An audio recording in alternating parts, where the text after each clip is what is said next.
Welcome to the world of ancient marvels, where tonight we explore the grand construction and eventual fall of the Roman Colosseum. Settle in, get nice and comfy. Perhaps adjust that pillow, or maybe just let your shoulders relax a bit. Take a deep, slow breath, letting any worries of the day simply drift away like leaves on a gentle stream. Now, where are you tuning in from tonight, and what time is it? Is it a quiet evening in your favorite armchair, or perhaps a cozy morning before the day's bustle begins in your perfectly chaotic schedule? Wherever you are, know that you're in good company. If you're finding this journey into history as fascinating as we do, consider subscribing so you don't miss a single step of our exploration. It's a simple way to keep this adventure going. And as you get yourself situated, imagine yourself in Rome many, many years ago, as the very first stones for this incredible arena began to be quarried. A massive undertaking, poised to change the face of entertainment forever. The grand vision for an immense new arena began not in a spirit of pure generosity, but as a calculated move by Emperor Vespasian.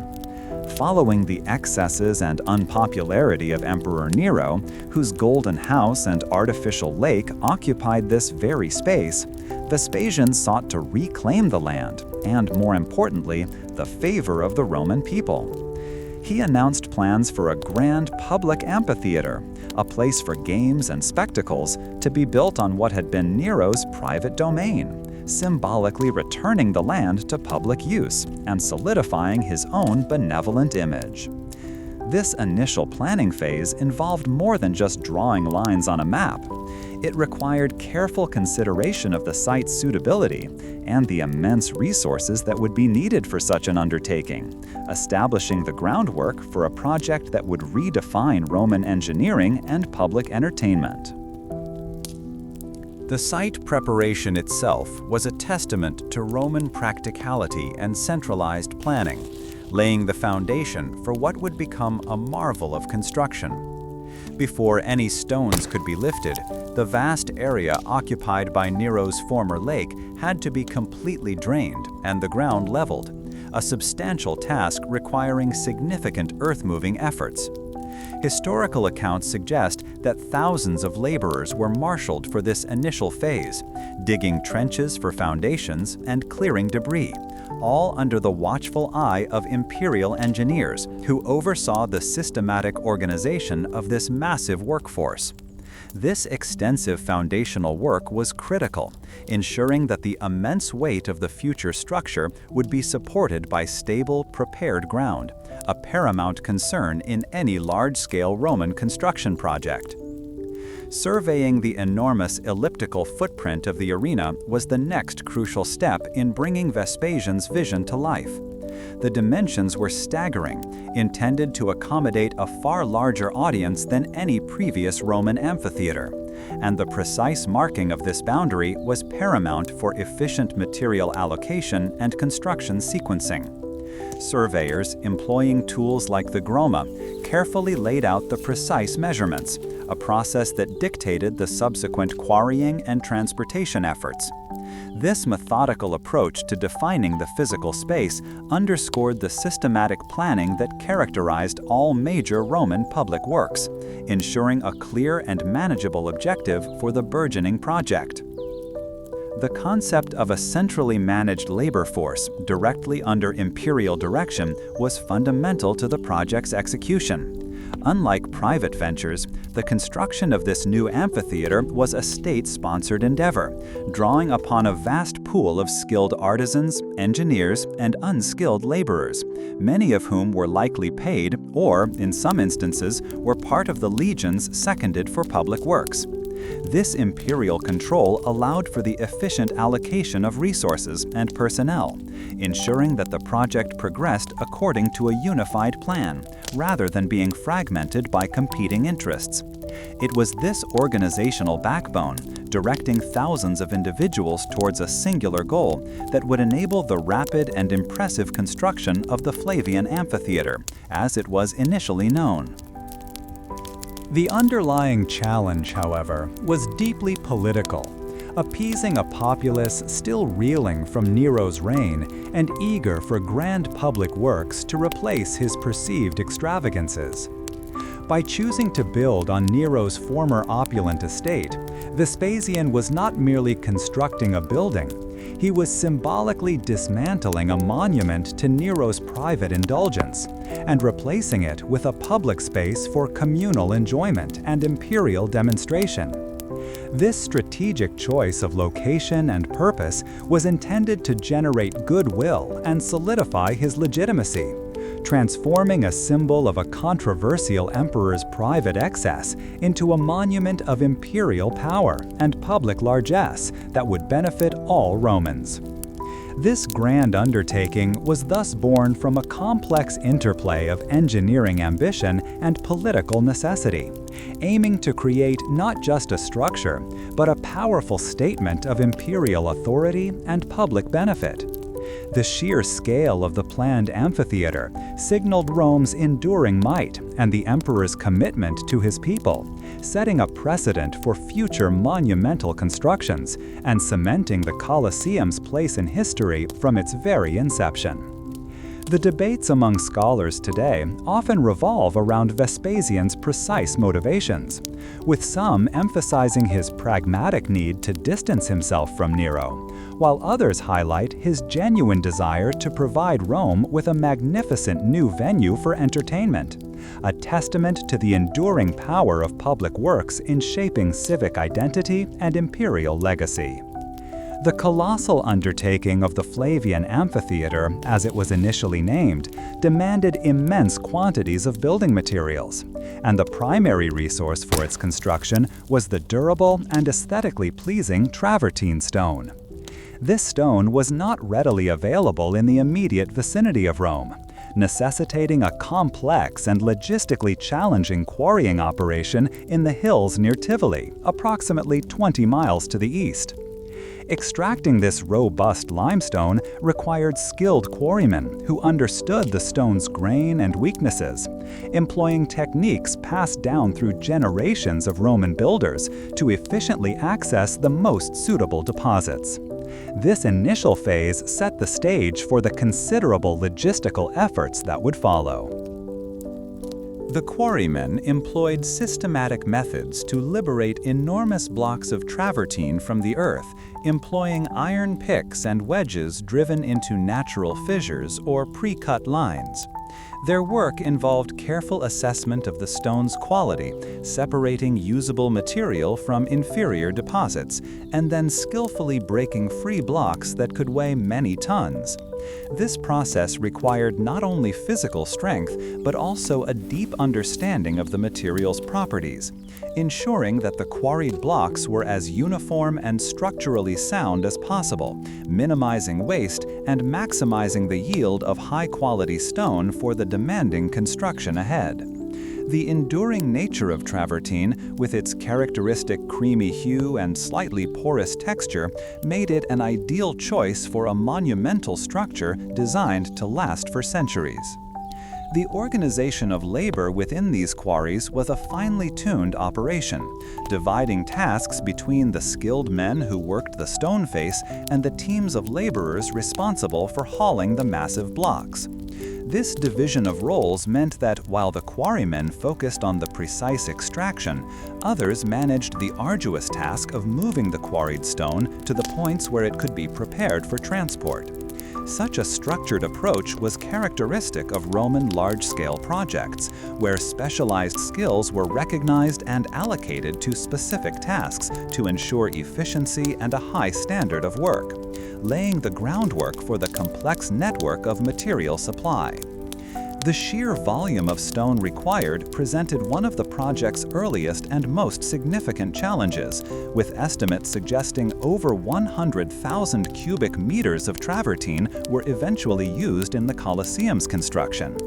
To put that into perspective, that is a quantity so vast it would fill hundreds of modern Olympic-sized swimming pools. Transporting these immense heavy blocks from Tivoli to the construction site in Rome demanded an ingenious logistical solution, as simply rolling them over land was not a viable option, given the distances and terrain. This necessity spurred the development of innovative methods to move such gargantuan weights, showcasing Roman engineering prowess under pressure. This considerable demand for building material also meant that other quarries were likely utilized for different components of the amphitheater, highlighting a specialization in resource acquisition across the Roman world. While travertine formed the bulk of the external shell and major structural elements, other stones like tufa and brick would have been sourced from locations closer to Rome, each chosen for specific properties that suited their intended use within the overall design. This multi-source strategy ensured a continuous flow of diverse materials, a testament to the sophisticated procurement networks the Romans had established to supply their vast empire. Evidence found at ancient quarrying sites, such as distinctive tool marks on the stone faces and abandoned, partially extracted blocks, provides tangible proof of these early foundational efforts. The journey of these colossal travertine blocks from the quarries near Tivoli to the burgeoning construction site in Rome was a monumental feat of Roman logistics and engineering. Given the immense weight of each block, estimated to be several tons, simply dragging them across the countryside was impractical and inefficient, especially over the considerable distances involved. To overcome this hurdle, the Romans employed a combination of robust sledges, stout rollers, and the brute strength of oxen teams, meticulously organized to pull these heavy loads along specially prepared temporary roads. This method, while slow, allowed for the controlled movement of the stone, preventing damage and ensuring its arrival at the Tiber River. Once the travertine blocks reached the Tiber, they were carefully transferred onto sturdy barges, specifically designed for river transport. The construction of these vessels and the skilled operation of the barge captains were crucial, as they had to navigate the river's currents, avoid potential blockages, and ensure a steady supply line to the heart of Rome. The process involved teams of stevedores and laborers working in concert, loading and unloading the massive stones with precision, demonstrating a remarkable coordination of human and animal power across varied terrains and waterways. The creak of wooden sledges, the lowing of oxen straining against their loads, and the rhythmic splash of oars on the Tiber would have been the constant soundtrack to this vital operation. The successful transport of these multi-ton blocks relied heavily on the structural integrity of the materials themselves. The weight of a typical travertine block, destined for the Colosseum's outer walls, could easily exceed 5 tons, presenting a significant engineering challenge for both overland and riverine transit. Managing such immense weights required not only strong draft animals and well-built vehicles, but also a deep understanding of leverage and force distribution to prevent structural failure in the blocks or the transport equipment. This careful consideration of the material's physical properties was integral to the entire supply chain, from quarry to construction site.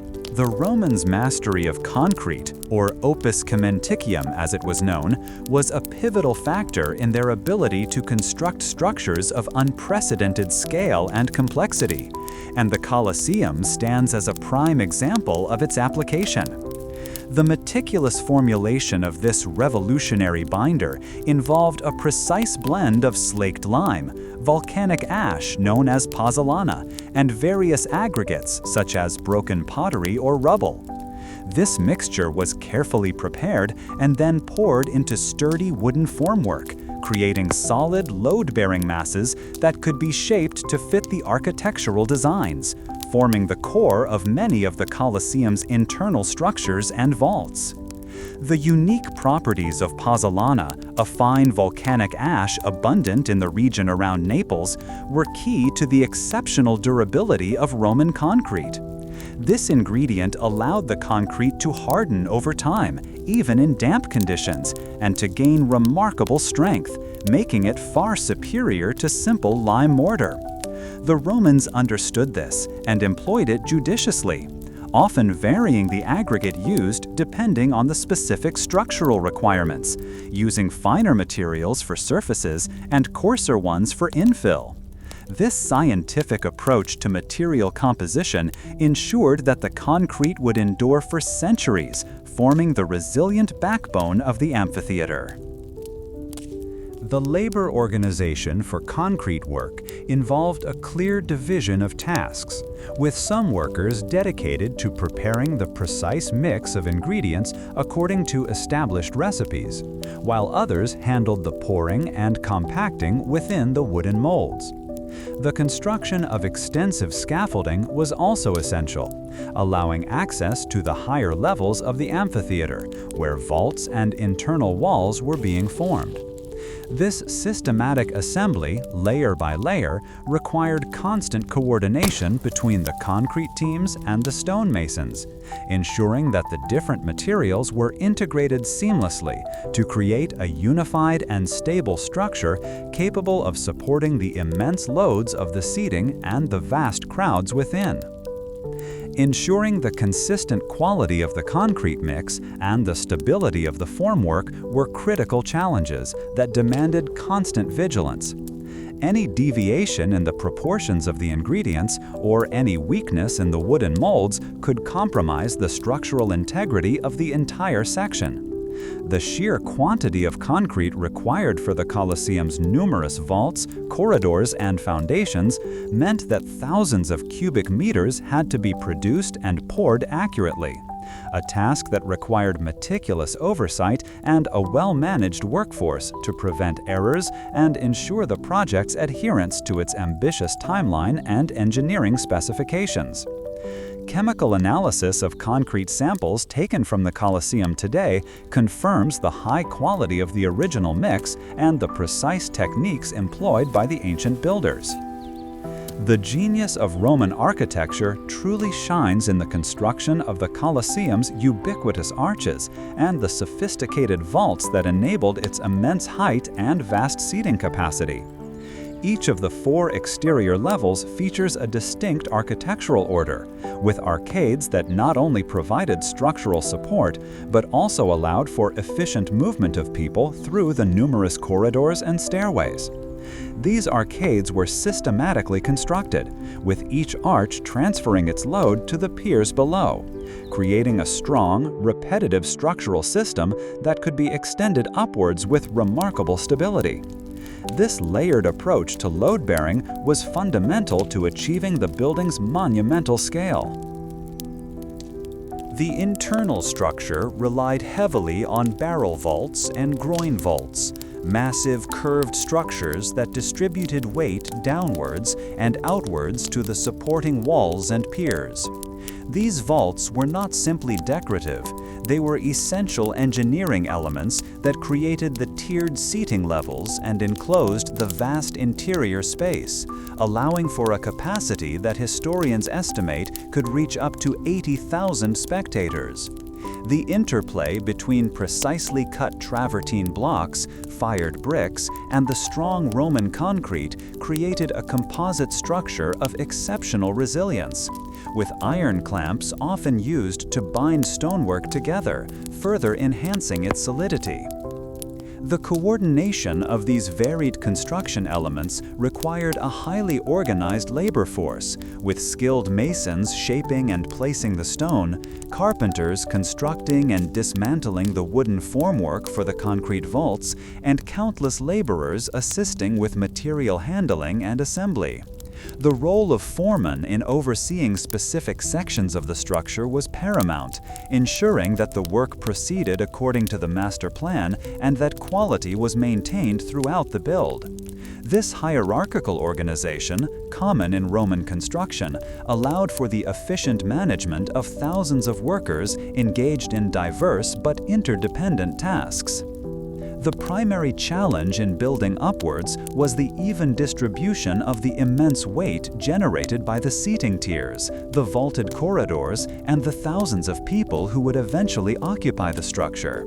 Roman engineers addressed this through a deep understanding of load transfer, ensuring that forces were directed vertically down to the foundations through a network of piers, walls, and arches.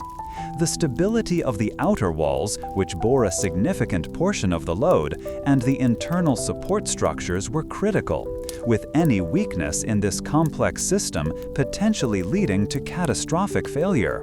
Archaeological studies revealing the intricate sequence of construction and the precise placement of each structural element underscore the sophisticated engineering principles at play.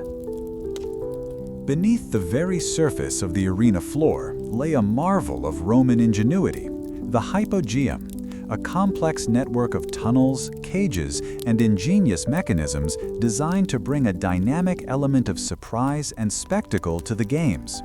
This subterranean labyrinth provided backstage space for gladiators, animals, and elaborate stage sets, allowing for their rapid and often dramatic introduction onto the arena floor.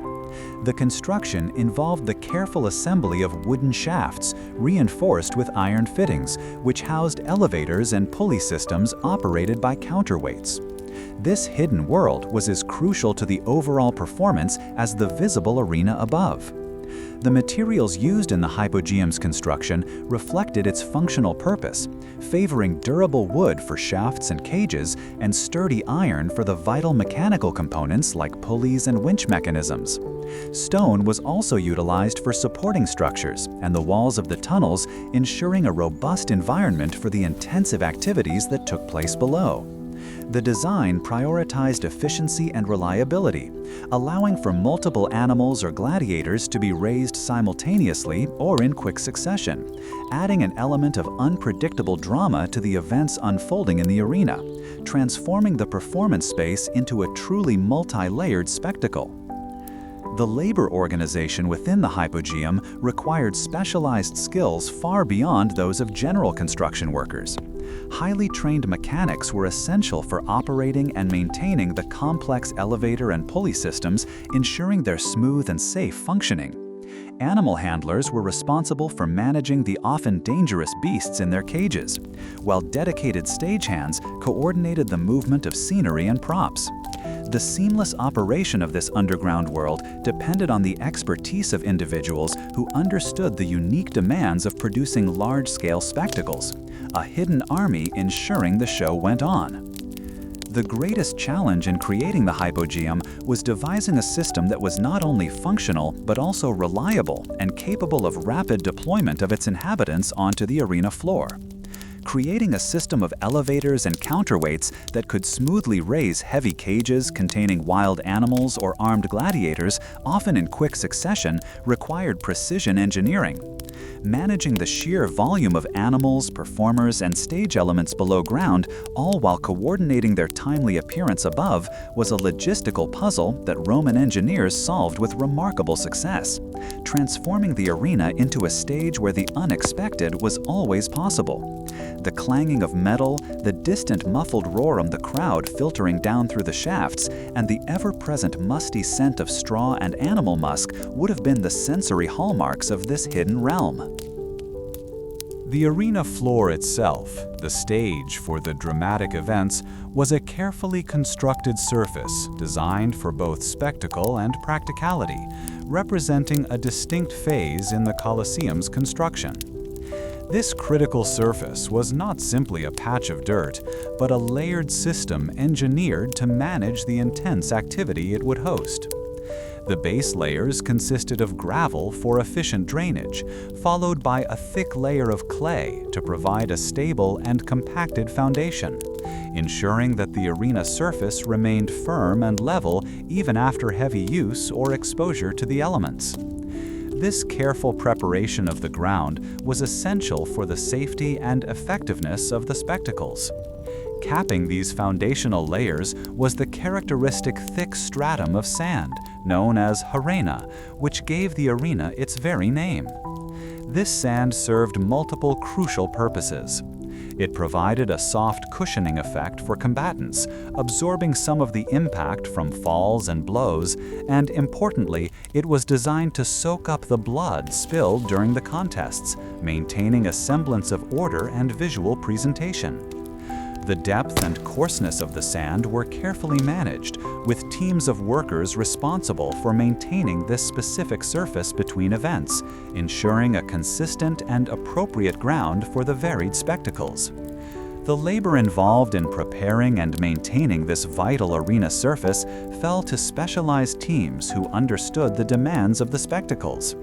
Their task was to ensure a safe and consistent footing for gladiators and animals, working diligently to replenish or re-level the sand as needed. This constant upkeep was essential, especially after particularly brutal combats or during periods of heavy rainfall, when the drainage system would be put to the test. The process of resurfacing the entire arena floor, a considerable undertaking in itself, was a routine but critical part of the Colosseum's operational cycle. The sheer scale of resurfacing required to maintain the arena floor between events was immense, demanding constant attention to detail and a significant allocation of resources. The constant use of the arena meant that the sand layer would inevitably become compacted, mixed with debris, or simply worn away, necessitating regular replenishment to ensure the safety and efficacy of the performances. This ongoing maintenance, though perhaps less glamorous than the construction of the arches or the hypogeum, was vital to the continuous operation of the Colosseum as a venue for public entertainment, highlighting the practical challenges of keeping such a massive structure functional. The grand unveiling of the Colosseum, marked by the inaugural games orchestrated by Emperor Titus, was a logistical masterpiece, unfolding over an unprecedented 100 days of continuous spectacle. The planning and execution required meticulous coordination of hundreds of gladiatorial combats, exotic animal hunts, and a variety of other performances, bringing together vast numbers of participants and resources. This massive undertaking demanded the systematic organization of supplies, the staging of events, and the management of thousands of individuals, from gladiatorial trainers and their charges to the legions of workers and officials overseeing the proceedings. The scale of this opening event set a tone for the Colosseum's future use. The provision of weapons, armor, and elaborate costumes for the thousands of participants in the inaugural games represented a significant material investment. Each gladiator required specialized equipment tailored to their fighting style, while the performers in the animal hunts donned costumes designed to enhance the visual spectacle or to protect them from the creatures. The sheer variety of weaponry, from swords and nets to shields and helmets, along with the intricate details of their craftsmanship, underscored the commitment to creating a visually stunning and varied program for the Roman populace. The labor organization for these games was exceptionally complex, involving a sophisticated hierarchy that extended from the game organizers and the procurers of exotic animals to the gladiatorial schools and their managers. These schools, such as the one managed by Titus Flavius Crestus, were essentially vocational training centers for gladiators, responsible for their upkeep, training, and presentation. The deployment of imperial guards was also critical, ensuring public safety amidst the massive crowds and preventing any disorder within the amphitheater itself. This intricate web of personnel worked in concert to deliver the spectacular inaugural program. The immense logistical challenge of the inaugural games extended to the practicalities of feeding and housing thousands of people and hundreds of animals. Managing the daily needs of gladiators, performers, animal handlers, and support staff, alongside the care and feeding of exotic beasts brought from across the empire, required substantial resources and a highly organized system. Ensuring the safety and well-being of such a large and diverse population within the confines of the amphitheater, while simultaneously managing the flow of events and maintaining public order, presented a formidable task that was met with remarkable success, as detailed in contemporary accounts. The diversity of events staged within the Colosseum evolved considerably over its operational lifespan, transforming the arena into a dynamic stage for a wide range of spectacles. Beyond the famed gladiatorial combats known as munera, the amphitheater hosted the venationes, or animal hunts, which showcased a vast array of exotic animals, from lions and tigers to bears and even elephants, brought from the farthest reaches of the empire. More astonishing still were the naumachia, mock naval battles, which required a truly extraordinary feat of engineering: the ability to flood the entire arena floor with water, transforming it into a temporary lake for staged sea skirmishes. The sheer scale of the venationes and naumachia demanded a constant and vast supply of exotic animals, sourced through extensive trade networks and perilous expeditions across the empire. The acquisition and management of these creatures, from training them for combat to ensuring their safe transport and housing within the hypogeum, represented an enormous cost and a significant logistical undertaking. Similarly, the technical difficulty of flooding and draining the vast arena for naval displays required sophisticated water management systems and waterproofing techniques, showcasing the Romans' unparalleled engineering capabilities in adapting the structure for diverse and spectacular uses. The organization of the crowd within the Colosseum was a masterclass in Roman crowd management, reflecting the strict social hierarchies of the time and employing sophisticated architectural features to ensure order.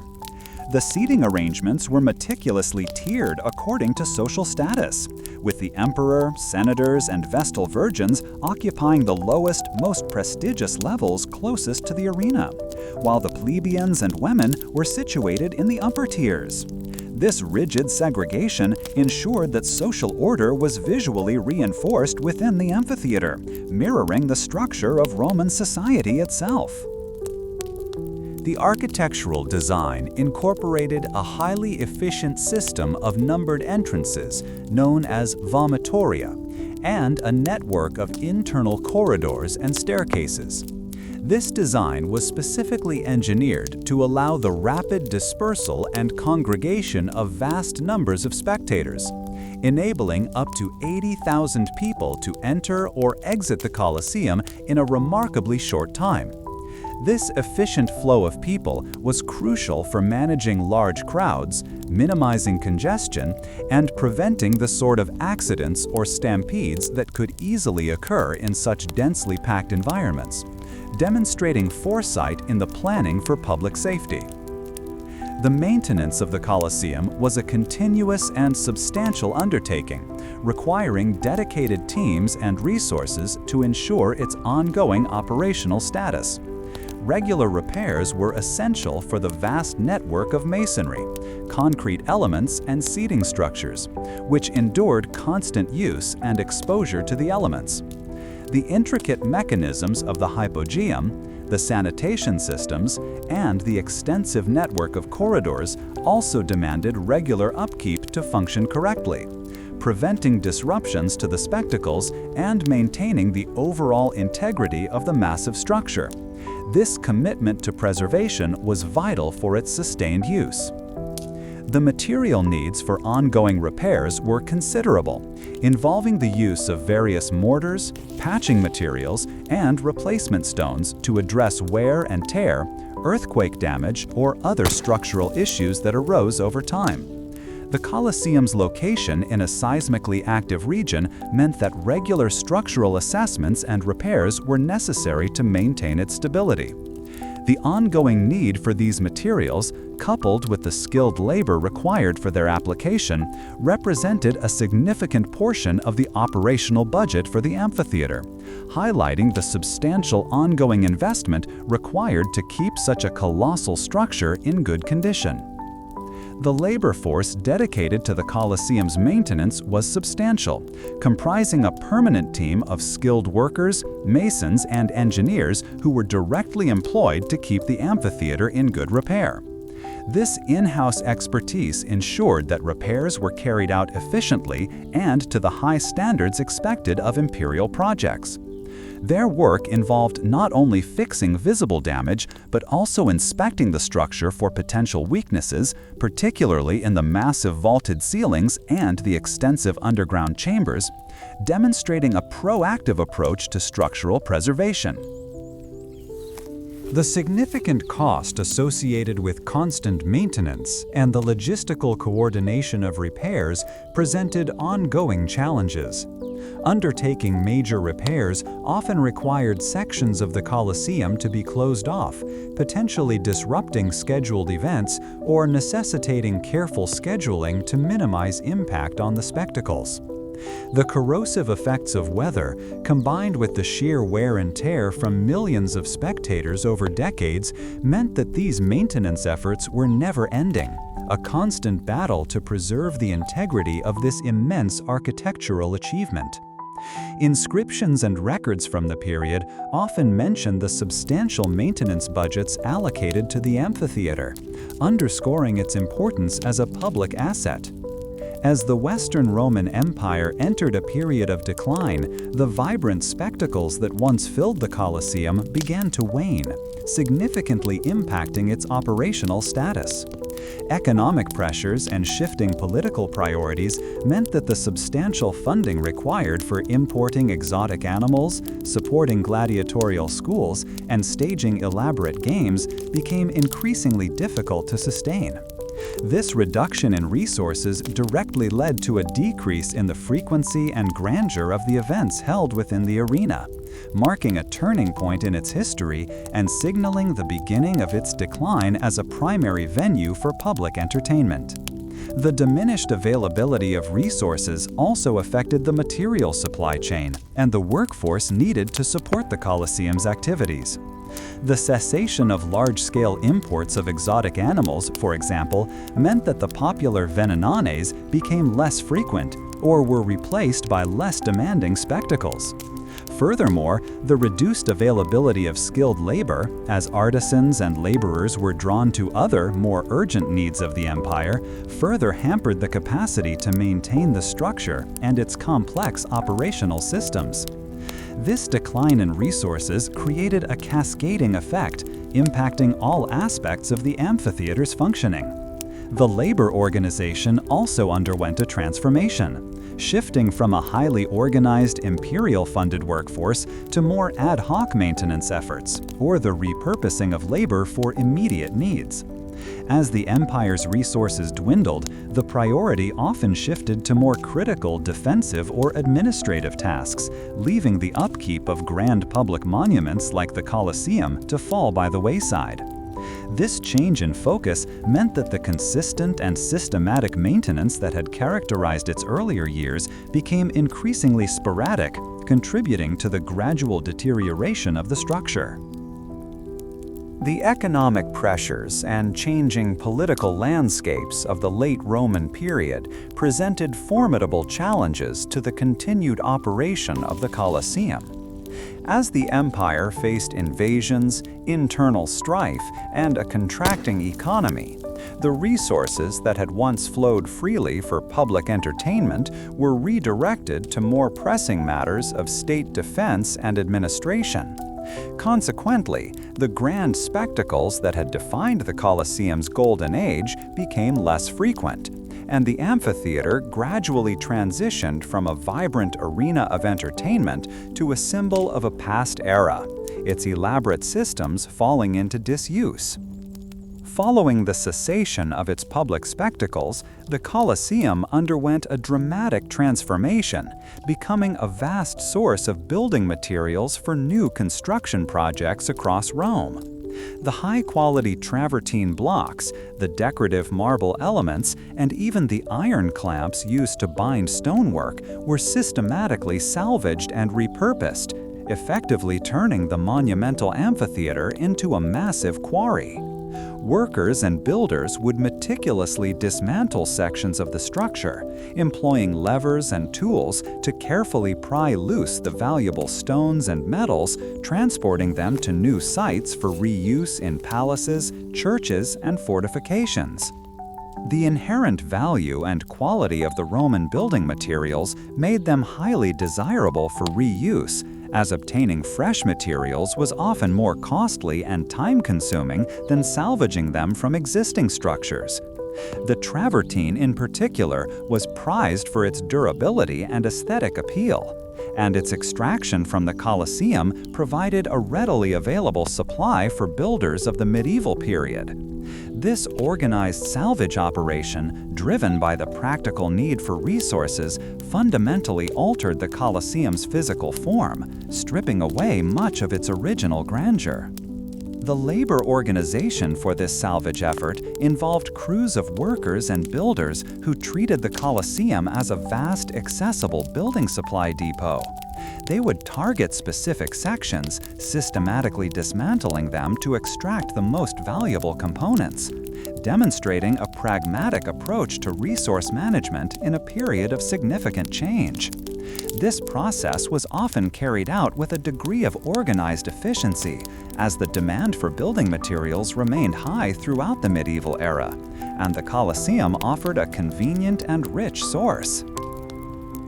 The sheer scale of dismantling such a massive and historically significant structure presented its own set of logistical challenges. Extracting blocks that had been mortared and clamped together for centuries required considerable effort and careful planning to ensure the efficient transport of salvaged materials to their new destinations.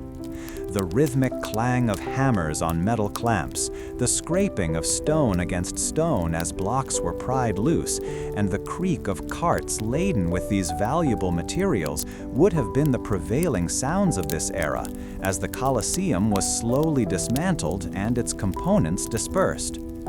During the medieval period, the Colosseum's immense structure found new purposes, adapting to the changing needs of Roman society, and becoming, in turns, a fortified residence, a place of religious significance, and even a hub for small workshops.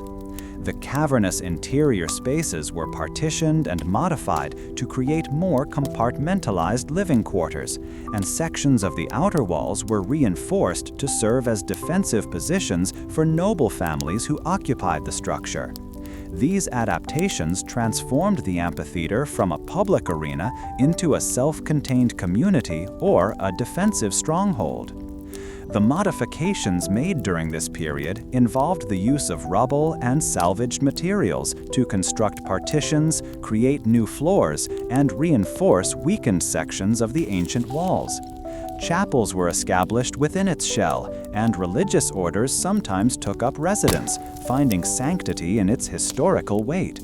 The structure's resilience, however, was constantly tested by the ongoing process of modification and the challenges posed by its inherent structural instabilities, which worsened over time as its original protective elements were removed. The adaptation of the vast open spaces of the Colosseum to more compartmentalized living and defensive needs required considerable ingenuity. Workers had to build internal walls, create access points, and manage the flow of people and resources within the modified structure, all while dealing with the remains of its former grandeur. The ongoing process of adapting the ancient building to new uses, coupled with the natural decay, presented continuous challenges to its inhabitants and to those responsible for its upkeep, shaping its appearance for centuries. This period of transformation and repurposing left a visible mark on the Colosseum, with architectural evidence of medieval modifications clearly visible within its shell. The construction of chapels, workshops, and defensive elements, often using less refined materials than the original Roman construction, speaks to the pragmatic needs of the time.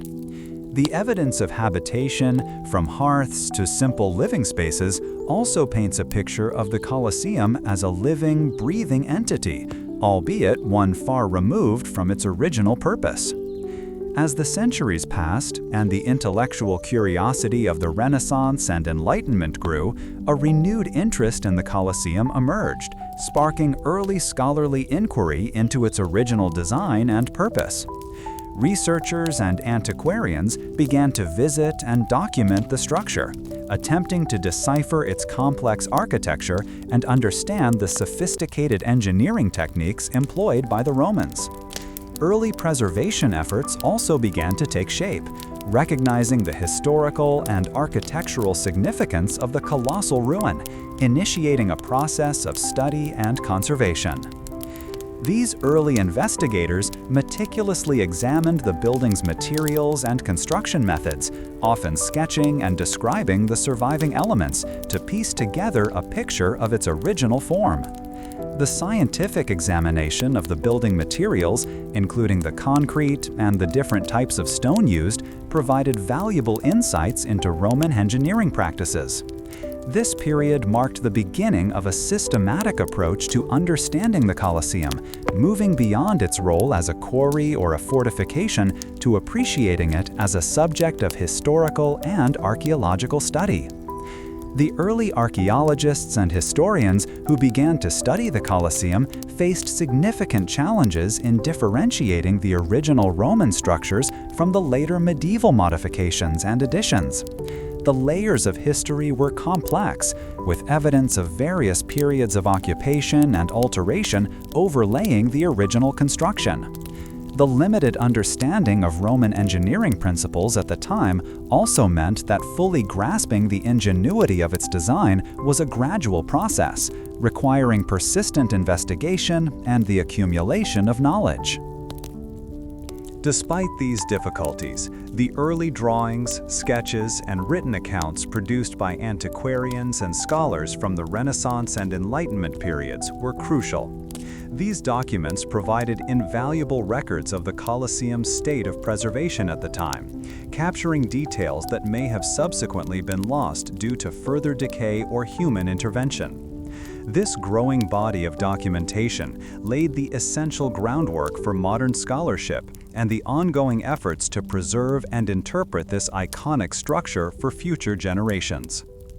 Today, the Colosseum stands as a powerful testament to Roman ingenuity and a global icon, a site of continuous study and preservation efforts that employ advanced techniques. Modern methods, including laser scanning for precise 3D modeling and detailed material analysis, allow conservators and historians to understand its structure and condition with unprecedented accuracy. These technologies aid in identifying areas requiring intervention and in developing strategies for long-term preservation, ensuring that this remarkable monument endures. The ongoing study of the Colosseum's materials continues to inform modern conservation efforts, providing valuable lessons about Roman construction and durability.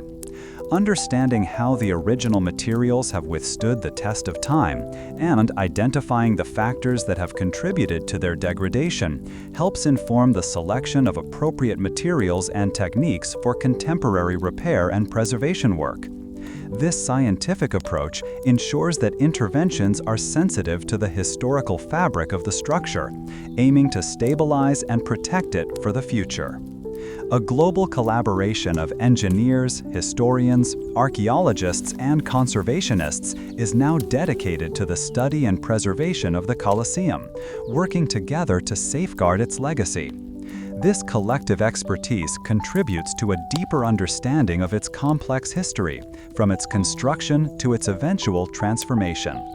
The ongoing efforts highlight the importance of international cooperation in protecting significant World Heritage Sites, ensuring that the Colosseum remains accessible and understandable to people worldwide. The Colosseum faces ongoing challenges in its preservation, including the relentless battle against environmental degradation, pollution, and the significant pressures exerted by mass tourism. The accumulation of pollutants in the atmosphere can erode stone and compromise structural integrity, while the sheer volume of visitors, though vital for its upkeep, requires careful management to minimize its physical impact. These ongoing challenges demand constant vigilance and adaptive strategies to ensure the long-term survival of this ancient monument. The Colosseum remains an enduring symbol, not only of Roman engineering prowess, but also as a somber reminder of the historical reality of the games and the ethical considerations surrounding them. Its iconic status transcends time, drawing millions of visitors who come to marvel at its scale and contemplate its history. The debates among contemporary scholars regarding the ethical legacy of the gladiatorial contests and the broader implications of public spectacles continue to shape our understanding of this pivotal monument. The Colosseum serves as a tangible link to our shared human past, offering profound lessons about ambition, power, and the evolution of society. These combined factors of material reuse, adaptation for new uses, renewed scholarly interest, and ongoing preservation efforts demonstrate recurring patterns in human civilization's relationship with its monumental past. The great elliptical footprint laid out in the previous stage now demanded its very substance, the stone that would form its mighty bones. The Emperor Vespasian, whose vision set this grand undertaking in motion, had decreed a specific material for the external facing, travertine. This fine-grained limestone, known for its durability and its pleasing pale color, was not to be found in abundance near the city itself. Instead, it lay in rich deposits near Tivoli, a good distance from Rome, presenting the first of many logistical hurdles. Extracting this stone was a methodical process, a testament to Roman ingenuity and organized labor. Skilled quarrymen, their hands calloused and strong, wielded heavy iron picks and sturdy wedges. They worked with a practiced rhythm, carefully assessing the natural fault lines within the rock face to guide their efforts. The goal was not simply to break stone, but to liberate enormous, regular blocks, often weighing several tons, with the least amount of breakage possible. This precision ensured that the valuable material could be efficiently shaped and transported, minimizing waste and maximizing the output from each meticulously carved section of the quarry face. The sheer volume of travertine required for the Colosseum's imposing structure was staggering, estimated to be upwards of 100,000 cubic meters. This immense demand meant that the quarries near Tivoli operated on a massive scale, employing a significant workforce. A clear division of labor emerged. The skilled quarrymen focused on the extraction itself, while a separate contingent of laborers handled the arduous task of moving these colossal pieces of rock once they were freed from the earth, a constant cycle of extraction and preparation. The material itself, travertine, possesses a unique cellular structure, formed by calcium carbonate deposited by mineral springs. This composition lent it both strength and a degree of workability, making it ideal for the monumental scale of Roman architecture. Its characteristic pale, creamy hue would eventually lend the finished structure a brightness that contrasted with the darker tones of other building materials, a deliberate aesthetic choice by the designers and, presumably, the emperor himself. However, the travertine deposits were not uniform, and while Tivoli offered the primary source, historical records hint at other, secondary quarries being utilized for different stone types. This regional specialization in stone sourcing, while not as central to the Colosseum's immediate appearance, highlights a broader Roman practice of drawing resources from across their vast empire to fuel their construction projects, each quarry contributing its specific geological gifts. The process of moving these massive blocks from Tivoli presented a formidable challenge, a logistical puzzle that tested the limits of Roman engineering and organization. Teams of oxen, their thick muscles straining, would pull the enormous stones resting on heavy wooden sledges or sturdy rollers. These makeshift roadways, carefully constructed to bear the immense weight, snaked across the landscape, leading towards the Tiber River, the vital artery that would carry these gargantuan elements towards their final destination in the heart of Rome. Along the riverbanks, specialized teams of stevedores and barge captains prepared for the next crucial stage. The heaviest blocks required the largest barges, designed to handle considerable loads. The careful placement of each stone onto these vessels was a delicate operation, involving levers, ropes, and a considerable amount of brute force, coordinated by skilled foremen who understood the balance and stability of the floating platforms. The rhythmic creak of wood, the lowing of oxen, and the steady splash of oars on the Tiber would have been constant sounds accompanying this transfer. This riverine transport was not without its own set of complications. Navigating the currents of the Tiber, avoiding submerged obstacles, and ensuring a consistent flow of materials required expert seamanship and diligent management. The sheer weight of the blocks meant that even minor delays in loading or unloading could have cascading effects on the construction schedule, demanding continuous effort and careful planning to maintain the momentum of the project.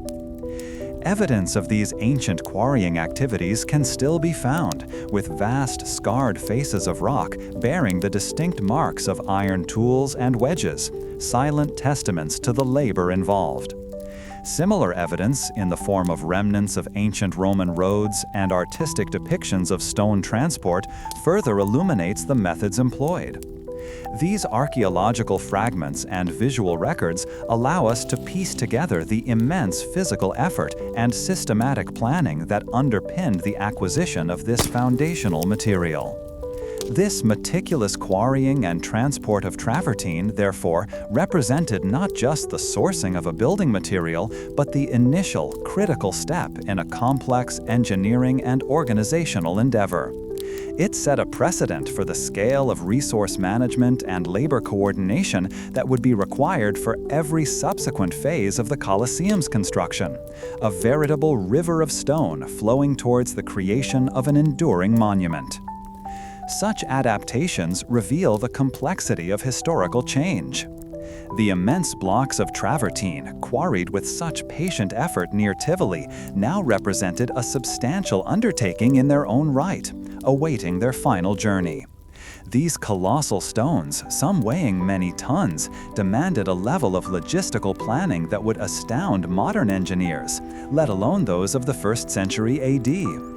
The Emperor Vespasian, keen to solidify his public image and provide a tangible benefit to the Roman populace after Nero's excesses, had mandated this grand construction, and the supply of materials was paramount to its success.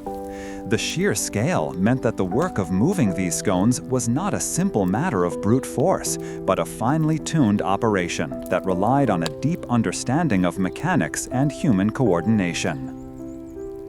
The transition from the quarries to the Tiber River itself was a feat of engineering and organized labor.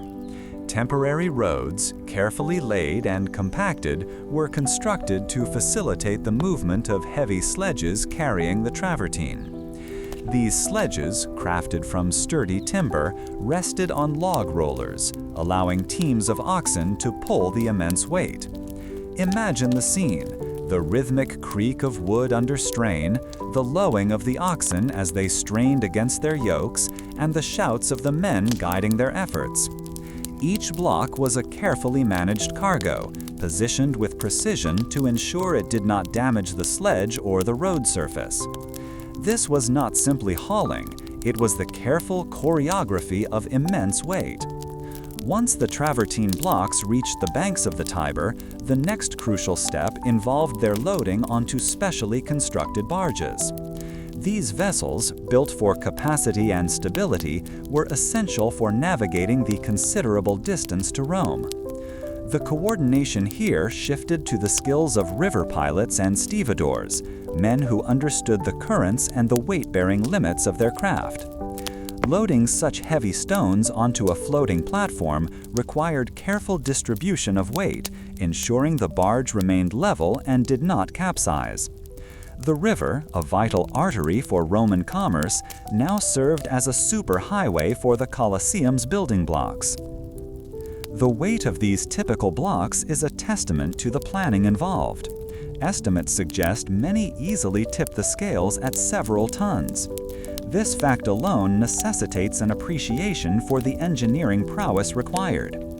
The Romans did not possess modern cranes or diesel engines. Their solutions relied on leverage, counterweights, and the coordinated strength of many. The process of transferring a multi-ton block from the riverbank onto a barge would have involved elaborate ramp systems and teams of men all working in concert. The sheer force required for even small movements would have been immense, highlighting the dedication of the labor force. The organization of this transport system was highly stratified. Skilled quarrymen had already done their part in the extraction, and now the focus was on haulers, loaders, and the barge crews. This division of labor ensured that each task was performed by those best suited to it.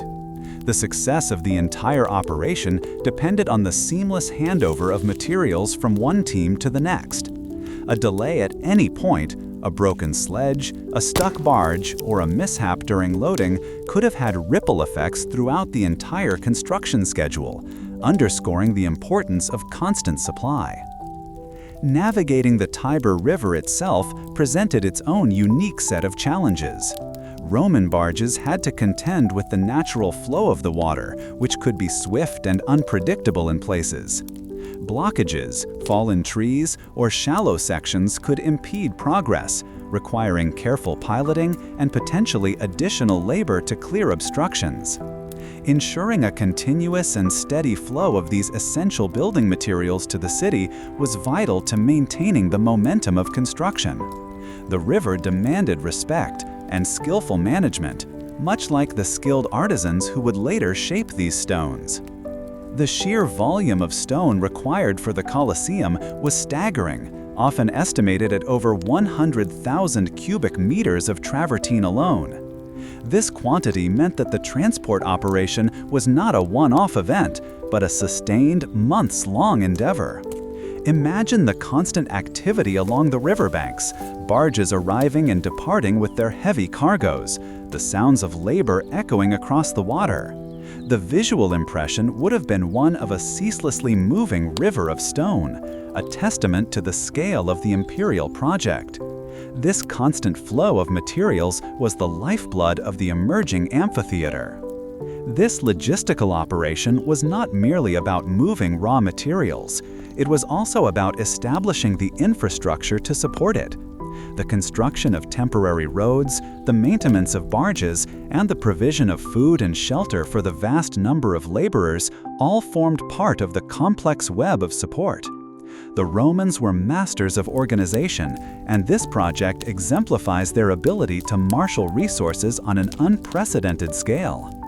It's a reminder that even the grandest structures are built not just from stone and mortar, but from meticulous planning and the coordinated efforts of many individuals.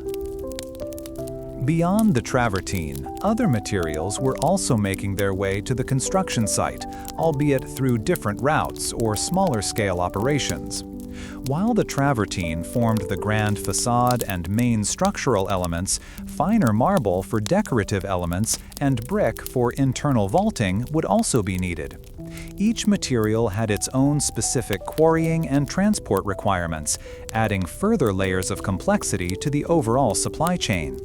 The Colosseum was, in essence, a nexus for resources drawn from across the Italian peninsula. Historical accounts and archaeological evidence provide glimpses into this monumental transport effort. Remains of ancient Roman roads, some still remarkably preserved, offer a tangible link to these ancient pathways.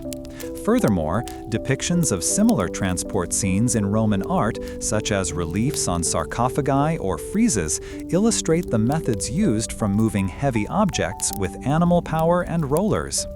These visual records, combined with textual descriptions from Roman writers, allow us to reconstruct the remarkable scale of this undertaking with considerable accuracy.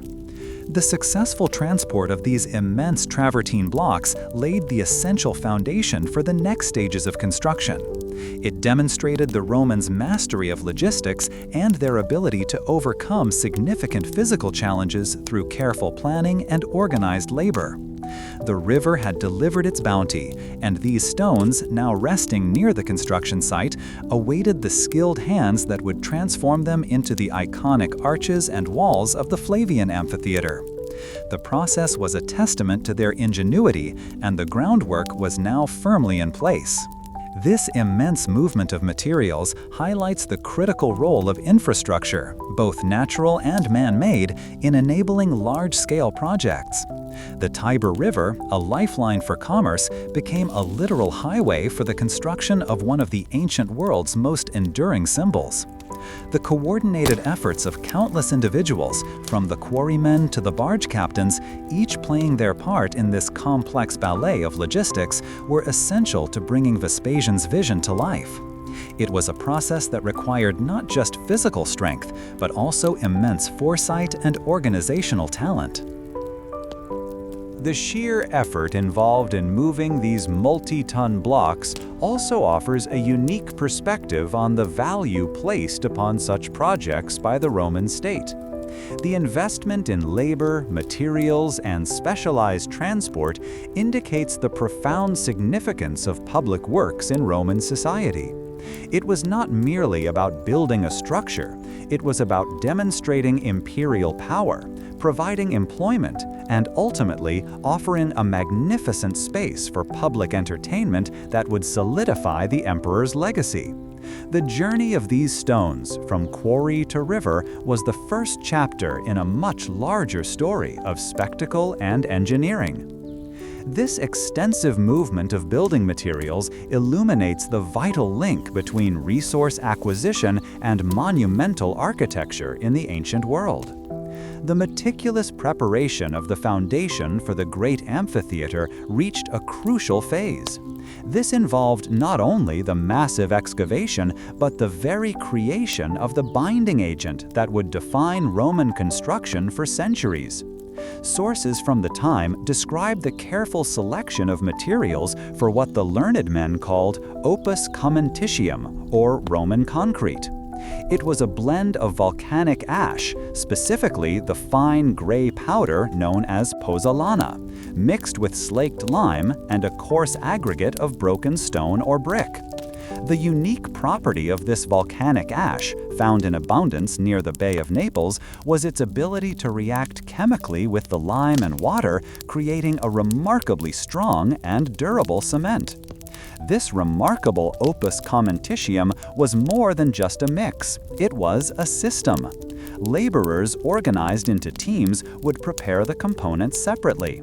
One group would be responsible for crushing the aggregate, ensuring a consistent size and texture, while others would meticulously slake the lime, a process that involved carefully adding water to quicklime.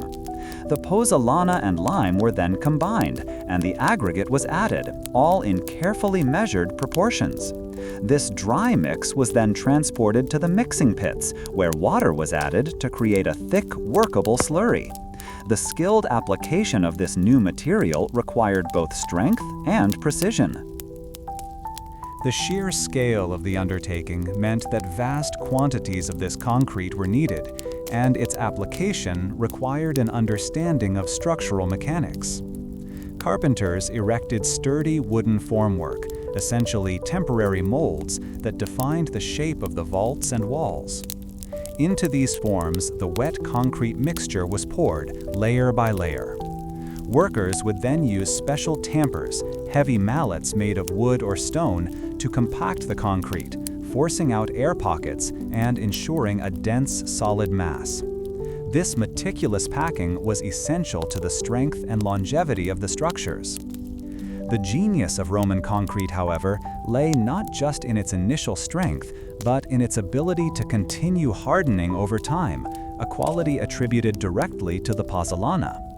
Unlike simple mortar, which relied on the lime to dry and harden, Roman concrete underwent a chemical transformation, a process akin to a slow, continuous setting.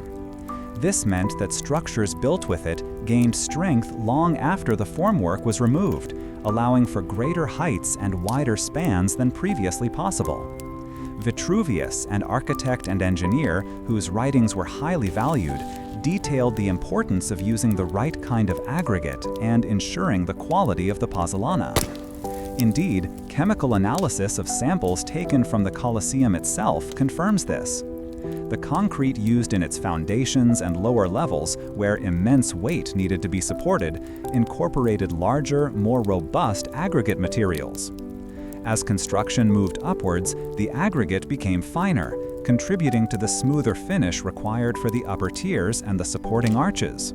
This adaptability in formulation demonstrates a sophisticated understanding of material science, tailored to the specific structural demands of each part of the massive building. The labor organization for this process was highly specialized. While general laborers handled the bulk mixing and pouring, skilled masons oversaw the formwork, ensuring its stability and precision. Carpenters were vital, as the formwork needed to be robust enough to contain the wet concrete under pressure, yet designed to be dismantled cleanly once the concrete had set sufficiently. These teams worked in concert, their efforts coordinated, to ensure a steady progression of construction, with scaffolding rising higher and higher as the walls ascended. However, the sheer volume of concrete needed presented significant logistical challenges. The sheer weight of the wet material required robust scaffolding and careful planning to avoid collapse. Furthermore, the consistency of the mix had to be maintained across the entire site. Ensuring that the pozzolana was of the correct quality and that the proportions of lime and aggregate remained constant required vigilant supervision. A slight deviation in the formula or inadequate compaction could lead to structural weaknesses, jeopardizing the integrity of the entire edifice.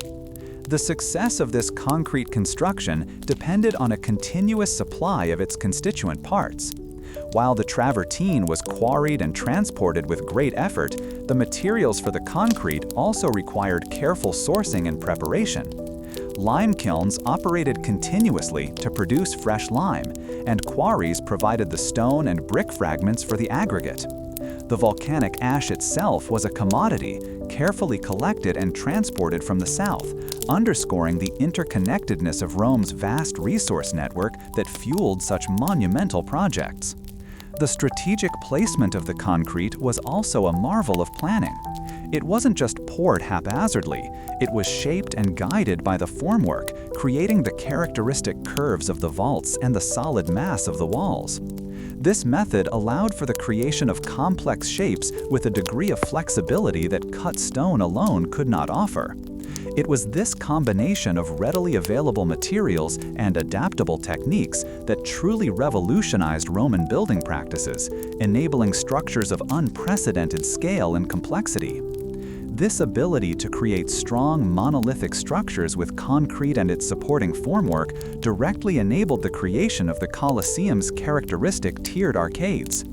The concrete vaults provided the necessary support for the stone and brickwork of the upper levels, distributing the immense weight of the seating evenly. Without this versatile binder, achieving the sheer height and internal volume of the amphitheater would have been an insurmountable engineering hurdle, relying solely on heavier, less adaptable stone construction. The lessons learned from applying opus caementitium on projects like the Aqua Claudia and the Basilica of Maxentius paved the way for its extensive use in the Flavian amphitheater. The systematic understanding of its properties, developed over generations of construction, provided a reliable and efficient method for building on such an enormous scale. This process underscores how incremental advancements in material science and engineering techniques lay the groundwork for truly transformative achievements in architecture. The careful formulation and application of Roman concrete represent a pivotal moment in architectural history. It was a testament to Roman ingenuity, blending scientific understanding with practical execution to create structures that have endured for millennia. The sheer volume of this material used in the Colosseum alone speaks to the efficiency and systematic nature of Roman construction practices, a system that allowed them to build on a scale previously unimaginable, fundamentally reshaping the urban landscape and the very concept of public space. This methodical approach to concrete construction, from sourcing raw materials to its final placement and curing, exemplifies how Roman society harnessed both natural resources and human organization to achieve ambitious engineering goals. The immense weight of the travertine blocks, quarried near Tivoli and now waiting to be moved, presented a colossal challenge. Workers, their foreheads slick with moisture from their exertions, surveyed the landscape, calculating the most efficient routes. This meticulous planning was the bedrock of Roman engineering, a systematic approach to overcoming seemingly insurmountable obstacles in their quest to erect the Flavian amphitheater. The sheer scale of the undertaking demanded a unified and coordinated effort, drawing upon the collective strength and ingenuity of many hands working towards a singular grand vision. Indeed, the construction of the amphitheater required more than just raw manpower. It demanded an understanding of structural forces and how to harness them. This brought us to the critical task of building upwards, a process deeply rooted in the art of the arch and vault. Roman engineers understood that to support the massive tiers of seating and the structure's imposing height, they needed to create a framework of immense strength and resilience. Their mastery of these fundamental architectural principles would define the very shape and capability of the arena. The tiered arcades forming the distinct levels of the Colosseum's exterior were not merely decorative, but served a vital structural purpose. Each level was constructed with a careful selection of materials and specific techniques, ensuring stability and load distribution. Imagine the scene: skilled masons meticulously placing travertine blocks for the lower courses, their hammers echoing a rhythmic beat across the building site, while above them, carpenters erected wooden formwork for the soaring vaults. This systematic erection of barrel vaults and groin vaults provided the essential skeletal support for the seating areas above. This intricate interplay of materials formed the very backbone of the structure's integrity. Travertine blocks provided the primary facing and mass, their sturdy nature resisting the immense pressures. Beneath this, brickwork offered flexibility and ease of construction for curved elements, while Roman concrete, the marvel we discussed previously, filled the spaces, binding everything together into an incredibly robust mass. Period documents reveal the use of iron clamps driven deep into the stone to further secure these sections, a testament to their foresight in anticipating the stresses the building would endure. The organization of labor for these tasks was a finely tuned machine. Masons, with their practiced hands and keen eyes for precision, worked in conjunction with carpenters who crafted the temporary wooden supports, known as centering, which held the arches and vaults in place until the mortar set. Laborers, a vast and essential workforce, hauled materials, mixed mortar, and assisted in the placement of stones. Overseeing these diverse groups were experienced foremen, each responsible for a specific section of the structure, ensuring adherence to the master plan. Distributing the immense weight of the tiered seating, which would eventually hold tens of thousands of spectators, evenly across the foundations was a paramount concern. This required careful calculation and a deep understanding of how forces acted upon a structure. The stability of the outer walls, those iconic arcades, and the intricate network of internal support structures all depended on the successful implementation of these principles. Any miscalculation could have led to catastrophic failure, so precision was not just desirable, it was absolutely essential for survival. Archaeological studies have provided invaluable insights into the construction sequence and the precise placement of these structural elements. Examining the remnants of the Colosseum reveals how the Romans systematically built upwards, layer by layer, vault by vault, ensuring that each component seamlessly integrated with the next. This methodical approach meant that the structure grew organically, a testament to their enduring principles of design and execution. It was a process that required immense patience and a deep respect for the materials themselves. One particularly fascinating aspect of this upward construction involved the distribution of seating. Imagine the careful arrangement of marble or stone benches within the arcades, designed to accommodate specific social strata. The sheer volume of material required for these tiers, along with the corridors and staircases connecting them, added significantly to the overall load. The Romans understood that a structure of this magnitude needed to be not just visually impressive, but also structurally sound, a principle that guided every decision from the quarry to the highest tier. The development of the arena's interior seating, known as the cavea, was a marvel of engineering and social stratification. The tiered arrangement was not arbitrary. It reflected the strict hierarchy of Roman society, with the most honored guests seated closest to the action. This careful planning ensured not only order, but also a practical distribution of weight across the supporting arches below. The sheer number of stones and the precision required to fit them into their designated places would have been a daunting, yet ultimately successful undertaking for the builders. This systematic approach extended to the very foundation of the arena, ensuring that the immense weight from above, coupled with the dynamic forces generated by the spectacles within, could be safely borne. The Romans excelled at translating theoretical knowledge into tangible, enduring structures, and the Colosseum stands as perhaps their most powerful testament to this capability. It was a grand undertaking, built with a clear purpose and executed with an unparalleled level of skill and organization. The process of shaping and supporting the vast interior space, particularly the seating, required specialized carpentry skills for the temporary wooden frameworks. These supports, known as centering, were essential for holding the arches and vaults in place as the mortar cured, a process that could take considerable time. Once the concrete and mortar had reached sufficient strength, the wooden formwork would be carefully dismantled, revealing the elegant curves of the completed arches, a moment of triumph for the builders. This was a painstaking process, and one that required constant vigilance to ensure the stability of the structure as it grew. The sheer volume of stone and concrete needed for the Colosseum's towering arcades and vaulted ceilings represented a significant portion of Rome's building material resources. The careful management of these materials, from their extraction to their final placement, highlights the advanced logistical capabilities of the Roman Empire.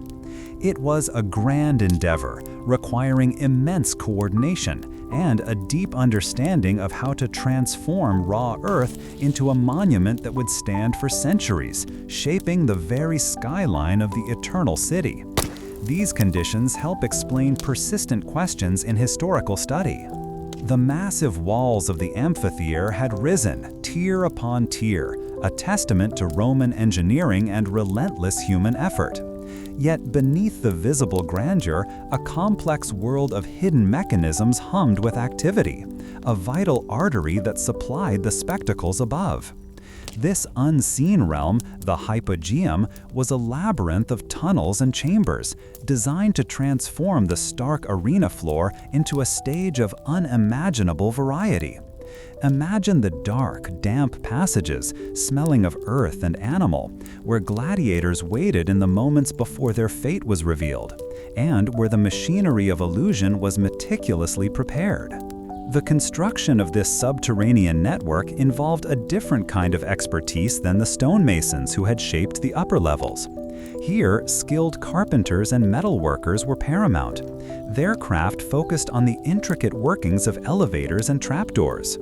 These weren't simple lifts, they were sophisticated devices, utilizing counterweights and pulleys to hoist enormous cages filled with roaring lions, charging bulls, or armed fighters from the depths to the surface.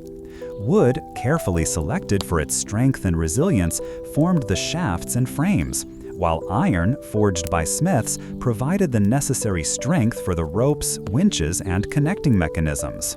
The labor organization within the hypogeum was a tightly controlled operation. Teams worked in shifts, their tasks precisely defined to ensure the seamless functioning of the system. Animal handlers, accustomed to the temperament of beasts from distant lands, worked alongside stagehands who understood the timing and placement of scenery. These were individuals whose skills were honed in the shadows, far from the cheering throngs, yet their contribution was indispensable to the success of the games. Their coordination was a delicate ballet, ensuring that when a trapdoor opened, a perfectly timed spectacle unfolded above. The challenges faced by those who built and operated the hypogeum were considerable. Creating a reliable system that could withstand the strain of constant use and often the frantic energy of terrified animals required constant vigilance and inventive problem-solving. Imagine the strain on the wooden pulleys as a multi-ton granite block, part of a staged ruin, was slowly winched upwards. The risk of a rope snapping or a mechanism failing was ever present, a constant threat to the performers and the overall success of the day's events. The logistics of managing animals and performers below ground presented its own unique set of difficulties. The confined spaces required careful planning for the movement of creatures and individuals, ensuring their safety and well-being, or at least their readiness for the arena. Picture the nervous energy of a gladiator, his armor heavy, pacing in a narrow corridor, listening to the muffled roars from above. The air, far from the open sky, would carry the earthy scent of damp soil, mingled with the musky odor of caged animals and the faint metallic tang of the machinery. Historical evidence, through excavated remains and detailed descriptions from contemporary writers, allows us to reconstruct the likely appearance and function of this underground world. Sections of the original stone foundations for the elevators, along with evidence of iron fixtures and wooden debris, offer tangible proof of the engineering involved.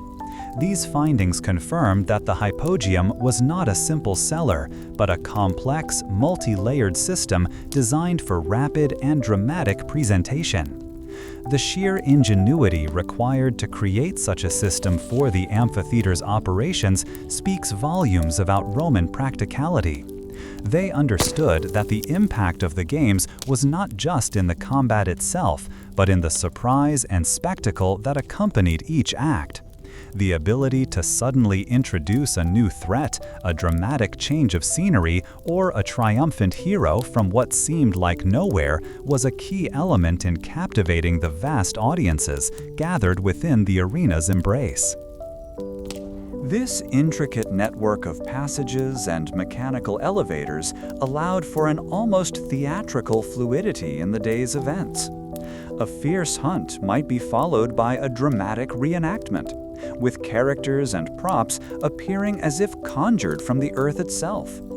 The swift and efficient deployment of these elements was crucial. A delay or a malfunction could break the illusion and dampen the crowd's enthusiasm, thus disrupting the carefully crafted atmosphere of excitement and awe. The construction involved not only the elevators, but also a complex arrangement of cages for animals and holding areas for gladiators and stagehands. These spaces had to be robust enough to contain wild animals, yet also allow for their swift removal or introduction. The use of movable partitions and doors facilitated the movement of participants to the correct staging areas, ensuring that the right fighters or animals were ready for their cue. This system's success depended on meticulous planning and coordination among diverse groups of workers. From the quarrymen who provided the stone for the supporting structures to the artisans who crafted the wooden and iron components, each played a vital role. Their collective efforts built a foundation for the spectacles that would unfold, demonstrating a remarkable level of collaboration in pursuit of a shared goal, even if that goal was the entertainment of thousands. The Romans' ability to envision and execute such a complex underground infrastructure highlights their advanced understanding of mechanics and logistics. They were not merely building a structure, they were creating a functional machine for entertainment, a sophisticated system designed to maximize the impact and thrill of each performance.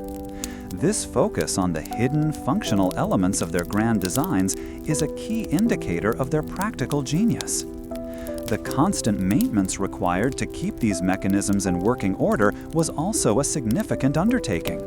The wear and tear on ropes, pulleys, and wooden parts from daily use demanded regular inspection and repair.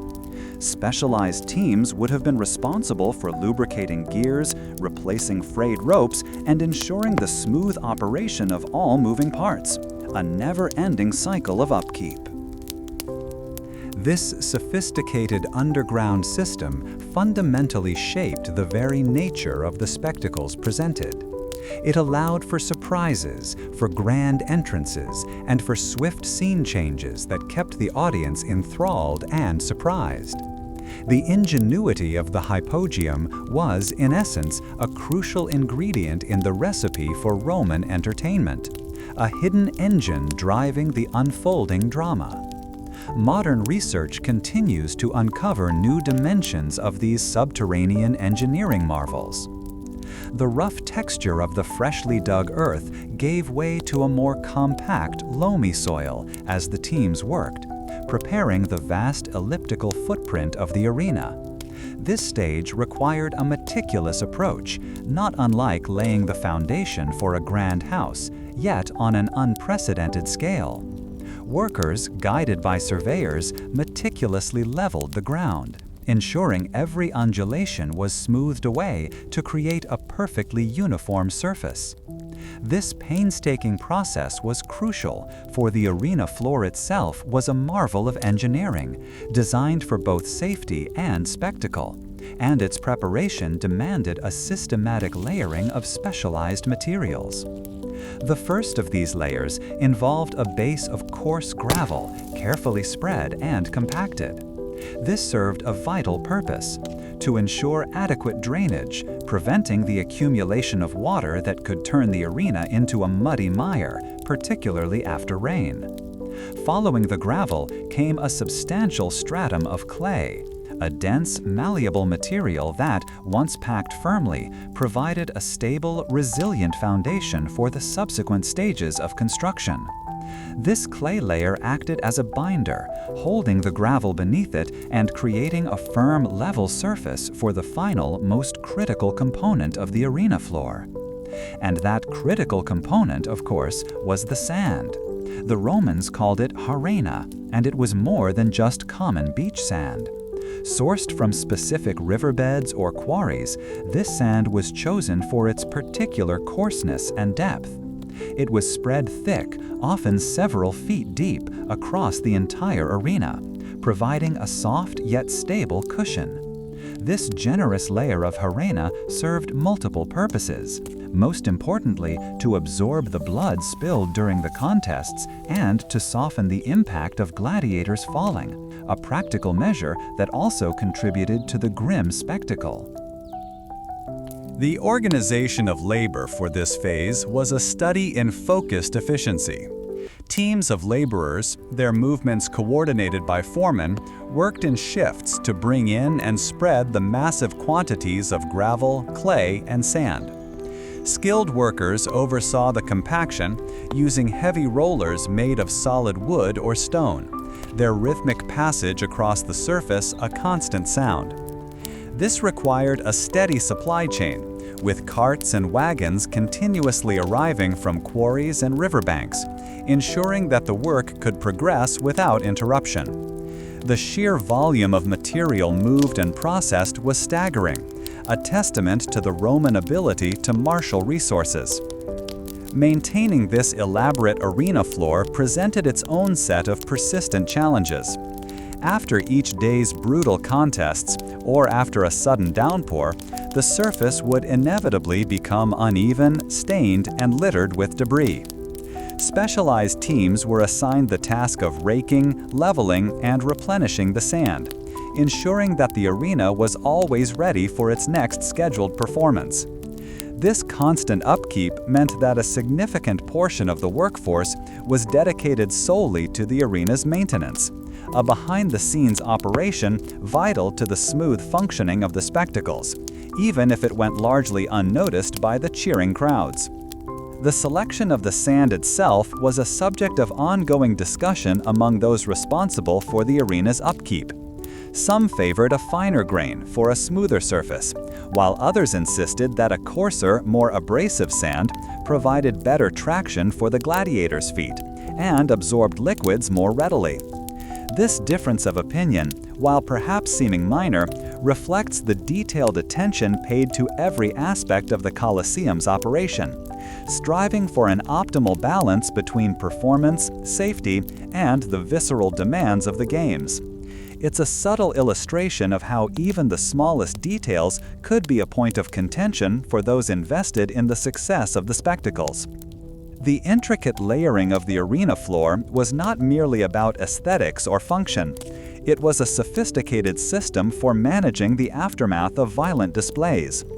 The gravel base, as mentioned, allowed for drainage, carrying away excess moisture and any liquids that seeped through the sand and clay. This prevented the arena from becoming a stagnant pool and meant that even after heavy use or rainfall, the ground could dry relatively quickly, preparing it for the next day's events. Such practical engineering solutions were a hallmark of Roman construction. Historical accounts and archaeological analysis of soil samples from the arena floor have provided remarkable insights into these practices. The chemical composition of the sand, for instance, can reveal evidence of what it was intended to absorb, and the depth and compaction suggest a careful calculation of its properties under stress. These investigations confirm that the arena was not simply a flat expanse of dirt, but a deliberately engineered surface designed to withstand immense forces and to manage the unavoidable consequences of the spectacles staged upon it, a feat of practical science. The logistics of ensuring a consistent supply of suitable sand for the Colosseum alone were considerable. Rivers and quarries had to be managed, and the transport of this material, often in bulk, required dedicated teams and considerable resources. This was not a one-time effort, but an ongoing requirement, a continuous flow of materials to replace what was lost or degraded through use. The sheer scale of these logistical operations, often unseen by the public, underscores the immense organizational capacity that Roman imperial projects demanded. One curious detail that emerges from studying the arena's construction is the potential for temporary flooding for nomachia, or mock naval battles. While the primary design focused on a sand-covered surface, evidence suggests that the arena could be sealed and filled with water. This would require a complex system of aqueduct connections and drainage channels, cleverly integrated into the substructure beneath the arena floor. A remarkable feat of adaptable engineering that showcases the versatility of the structure's design. Imagine, if you will, the arena transforming from a dusty battlefield to a shimmering lake, a transformation that demanded precise engineering. This dual functionality, a dry arena for gladiatorial combat and animal hunts, and a flooded basin for naval spectacles, highlights the sophisticated planning that went into the Colosseum's design. It speaks to an understanding of hydraulics and structural integrity that allowed for such dramatic transformations. The engineering required to seal the arena and manage the water, and then to drain it efficiently, demonstrates a level of technical mastery that continues to impress scholars today. It's a reminder that Roman ingenuity extended to the most dramatic and visually stunning aspects of their public life. The management of crowd flow, a vital aspect of the arena's operation, also heavily influenced the preparation of the arena floor and its surrounding areas. The carefully planned entrances and corridors, the vomitoria, led spectators to their designated seating areas, and the arena floor itself had to be accessible for the swift entry and exit of gladiators, animals, and elaborate stage sets. The ground immediately surrounding the arena needed to be clear and stable, allowing for the rapid deployment of combatants and the efficient removal of casualties.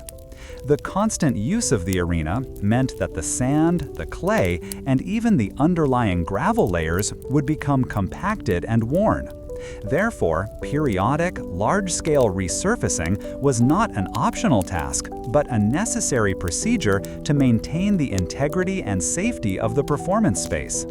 This involved stripping away the old layers, repairing any damage to the foundational structures beneath, and then meticulously rebuilding the floor with fresh materials, a process that required significant time and labor, but was essential for the continuation of the games. The Roman historian Tacitus, in his accounts of the Flavian dynasty, provides indirect evidence of the meticulous planning involved in such grand public works. While he doesn't detail the arena floor specifically, his descriptions of the scale and organization of imperial projects imply a level of precision in planning and execution. He notes the immense resources dedicated to these endeavors, indicating that even seemingly minor elements, like the arena surface, received significant attention to ensure they contributed to the overall success of the spectacles. The practicalities of maintaining this immense surface also reveal a great deal about the labor organization of the time. Dedicated teams were employed not only for the initial construction, but for the ongoing upkeep, demonstrating a recognition that such a colossal structure required continuous attention. These workers, from the laborers spreading sand to the skilled individuals who managed the drainage systems, formed an essential, though often unheralded, part of the Colosseum's operational machinery. Their work ensured that the spectacle could unfold without a hitch. In essence, the arena floor was a complex, multi-layered system engineered for durability, safety, and the specific demands of Roman spectacles. The careful selection of gravel, clay, and the crucial arena created a surface that was both functional for combat and adaptable for varied performances, including the dramatic flooding for naval reenactments. The ongoing maintenance of this area underscored the Roman commitment to their public entertainment, a commitment that required constant labor and resource management. The historical evidence, from soil analysis to textual accounts, paints a vivid picture of this vital yet often overlooked element of the Colosseum. The detailed composition of the arena floor reveals layers of meaning that scholars still examine today. The vast oval of the newly completed amphitheater stood ready, its immense stone shell reflecting the morning light. While the structure itself represented the apex of Roman engineering, its true purpose was to ignite the Roman populace with a spectacle unlike any before.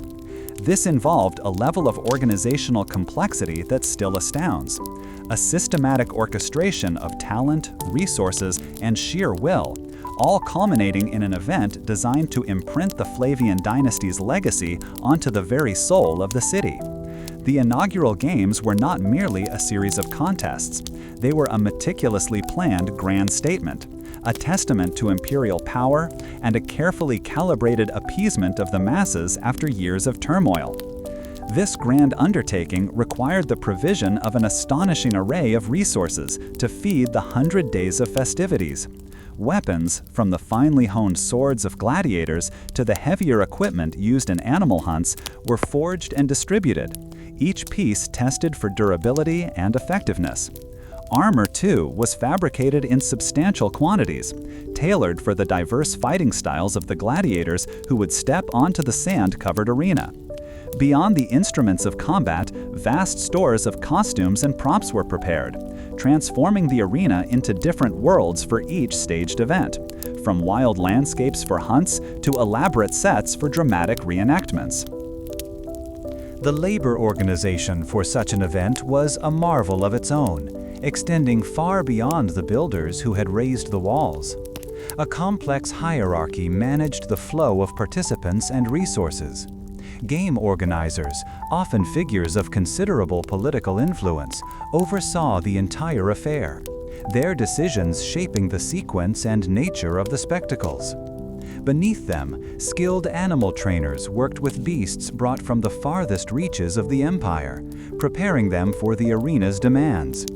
Gladiatorial schools, known as ludi, sent their trained fighters, their managers negotiating terms and ensuring their charges were in peak condition, while imperial guards were strategically positioned to maintain order amidst the throng.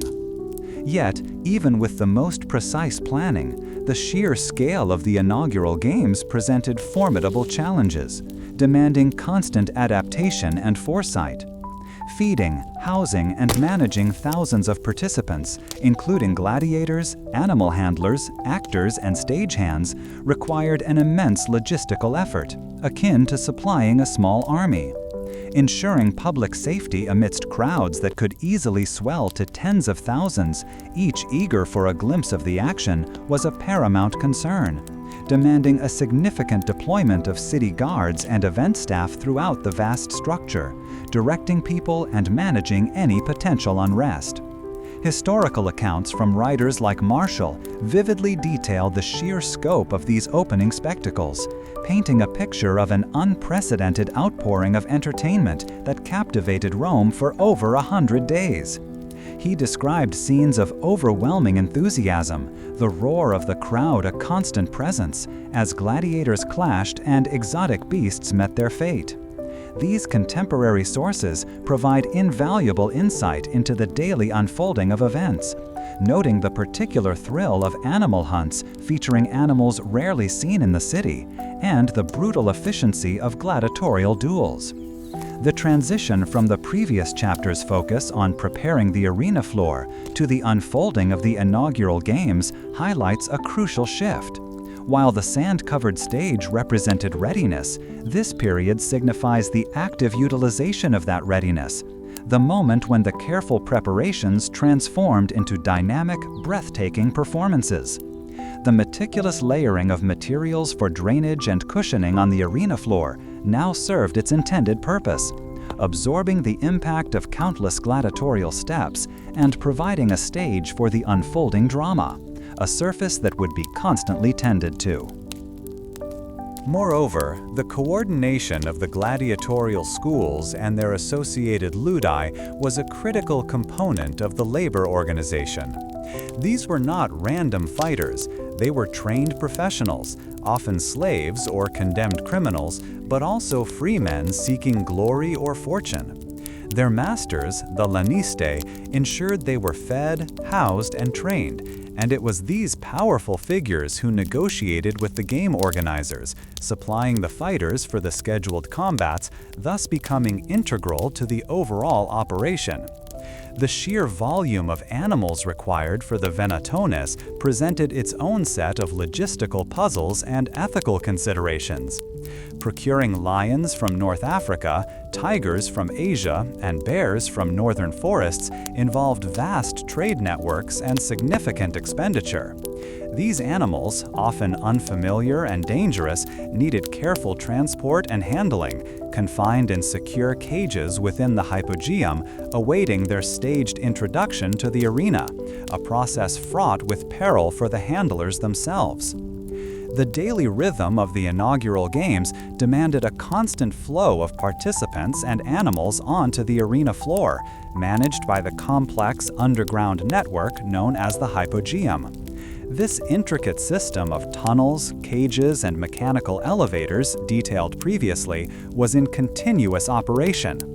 Teams of workers, utilizing counterweights and pulleys, would raise gladiators from their holding areas or release wild animals from their enclosures, seamlessly integrating the subterranean world with the spectacle above, a ballet of hidden machinery and human effort.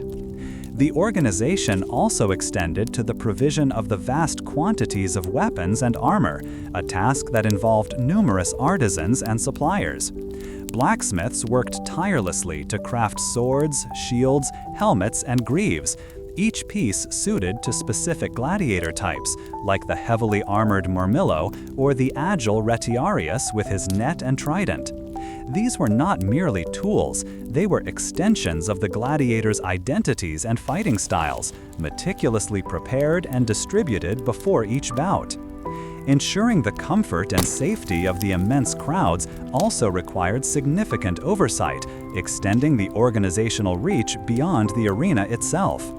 Stewards and guards were stationed at every entrance and within the seating tiers, guiding attendees to their designated spots based on social class, a system designed to prevent overcrowding and maintain order.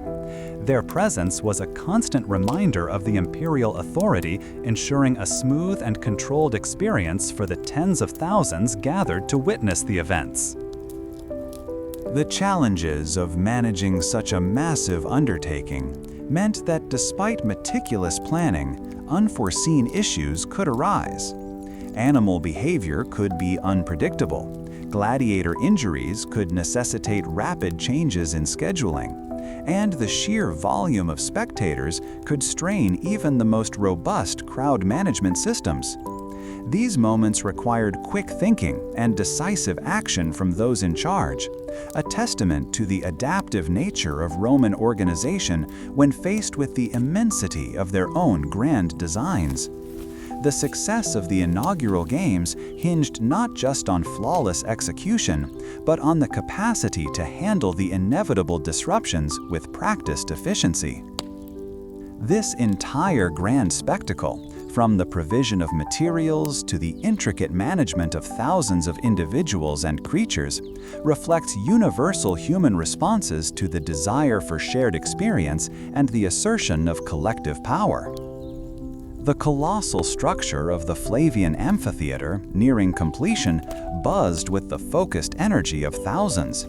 While the travertine blocks of its magnificent arcade stood firm, the very heart of the spectacle, the arena floor, awaited its diverse and demanding preparations.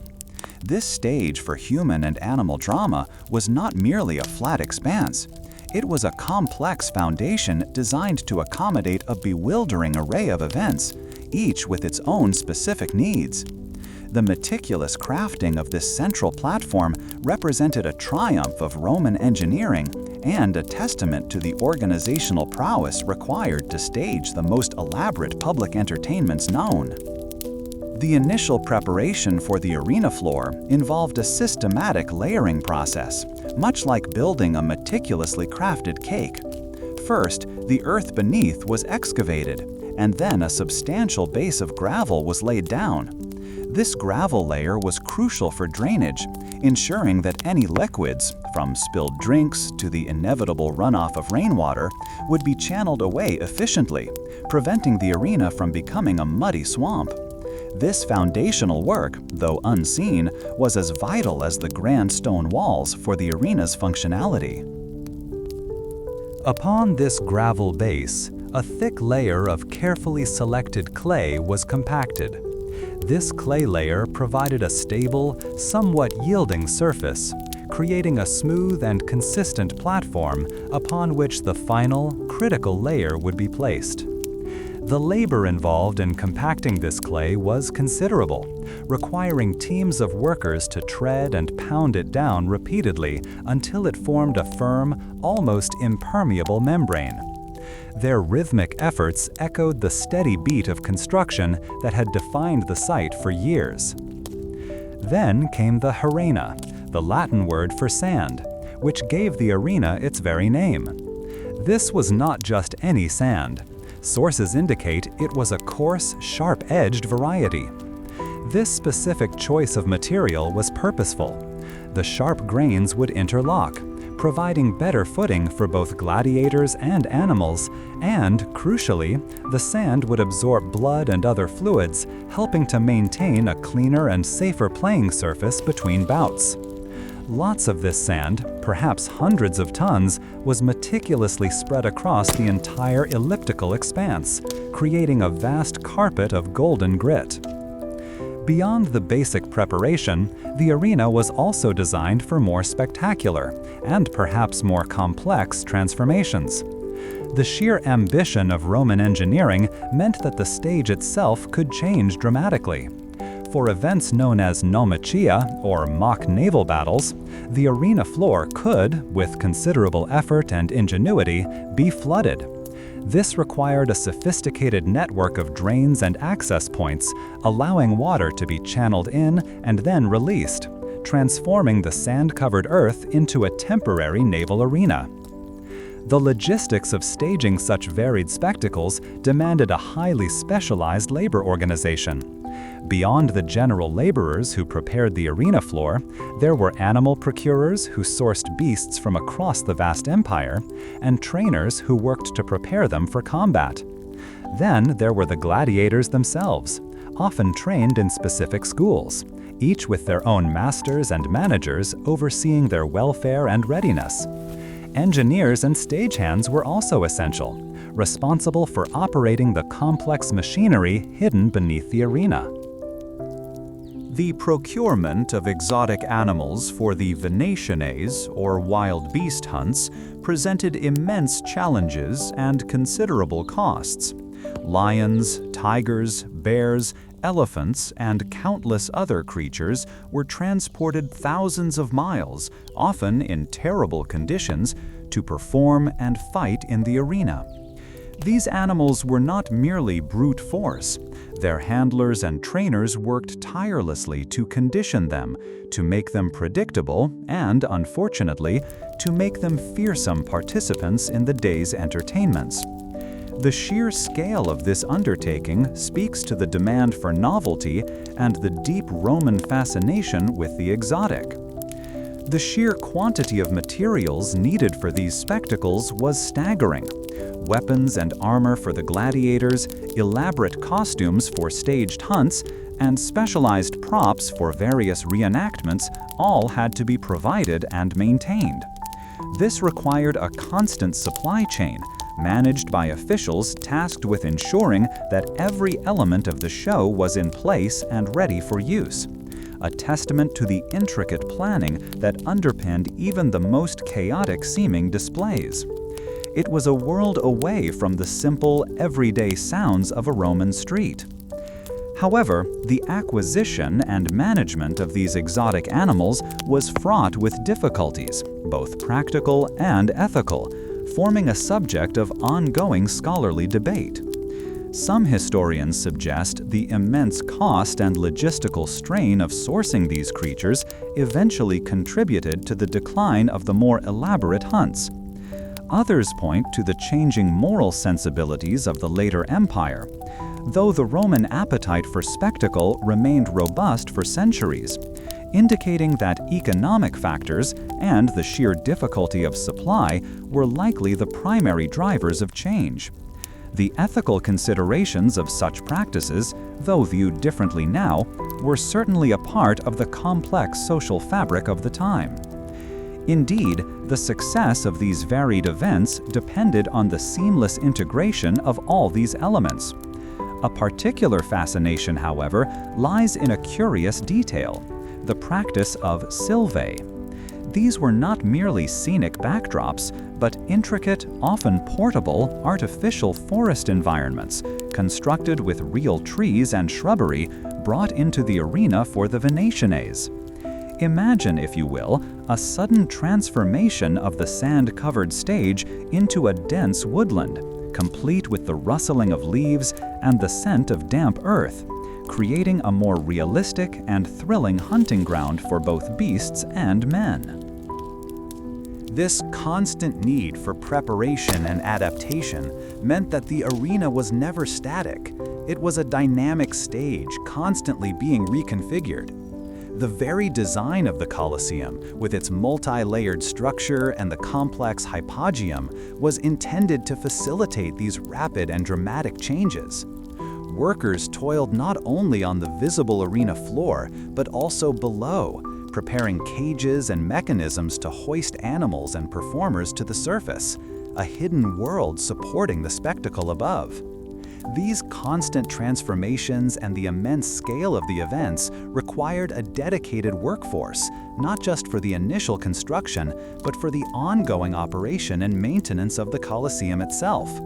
This involved a complex web of specialized roles, from the overseers who coordinated the day's events to the numerous individuals responsible for the welfare of both humans and animals involved in the spectacles. This vast, intricate system sustained the arena's function for centuries. These insights into the arena's varied uses and the complex systems required to stage them deepen our understanding of Roman public life. Now imagine the Colosseum, or the Flavian Amphitheater as it was first known, standing proud and new, ready to host its grand opening games. We've seen the stone quarried, transported, and fitted together with ingenuity. We've understood the revolutionary concrete that bound it all. But an arena, no matter how magnificent, is only as good as the experiences it can provide. And those experiences depend entirely on the people who fill its vast expanse. This brings us to how Rome managed the immense flow of its citizens, a truly remarkable feat of organization, ensuring that the roar of the crowd could be heard and felt without devolving into chaos. The sheer scale of attendance presented a significant logistical hurdle. Up to 80,000 Romans, from senators to common folk, would converge for the spectacles. To manage such numbers, the architects and engineers designed a system of numbered entrances, known as vomitoria. These were not just openings in the wall, but rather passages that branched off into corridors, expertly directing streams of people towards their designated seating sections. This systematic approach meant that the vast majority could enter and find their places with relative speed, preventing the kind of bottlenecks that might easily occur in a less thoughtfully planned structure. This tiered seating arrangement was a direct reflection of Rome's rigid social hierarchy. Close to the arena floor, the most prestigious seats were reserved for the emperor, his family, senators, and other high-ranking officials, providing them with an unimpeded view of the action. As one ascended higher, the seating changed, accommodating the knights, then ordinary citizens, and finally, at the very top, the women and the poorest classes. This physical stratification ensured that social order was maintained even within the energetic atmosphere of the games, with guards and officials diligently enforcing these designated areas. The deployment of guards and attendants was crucial to maintaining this order. These individuals were stationed throughout the vomitoria, along the corridors, and within the seating tiers themselves. Their presence served not only to guide attendees, but also to prevent overcrowding in any one area and to address any disturbances that might arise. Their authority was recognized, and their task was to ensure a smooth flow, preventing the kind of unrest that could easily erupt among thousands of passionate spectators eager for the day's events to begin.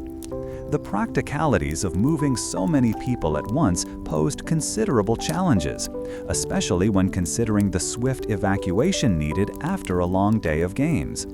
The vomitoria system, with its multiple exits and internal pathways, was designed to facilitate this rapid dispersal. By funneling attendees through specific routes, the corridors allowed for a controlled exit, reducing the risk of crushing or panic.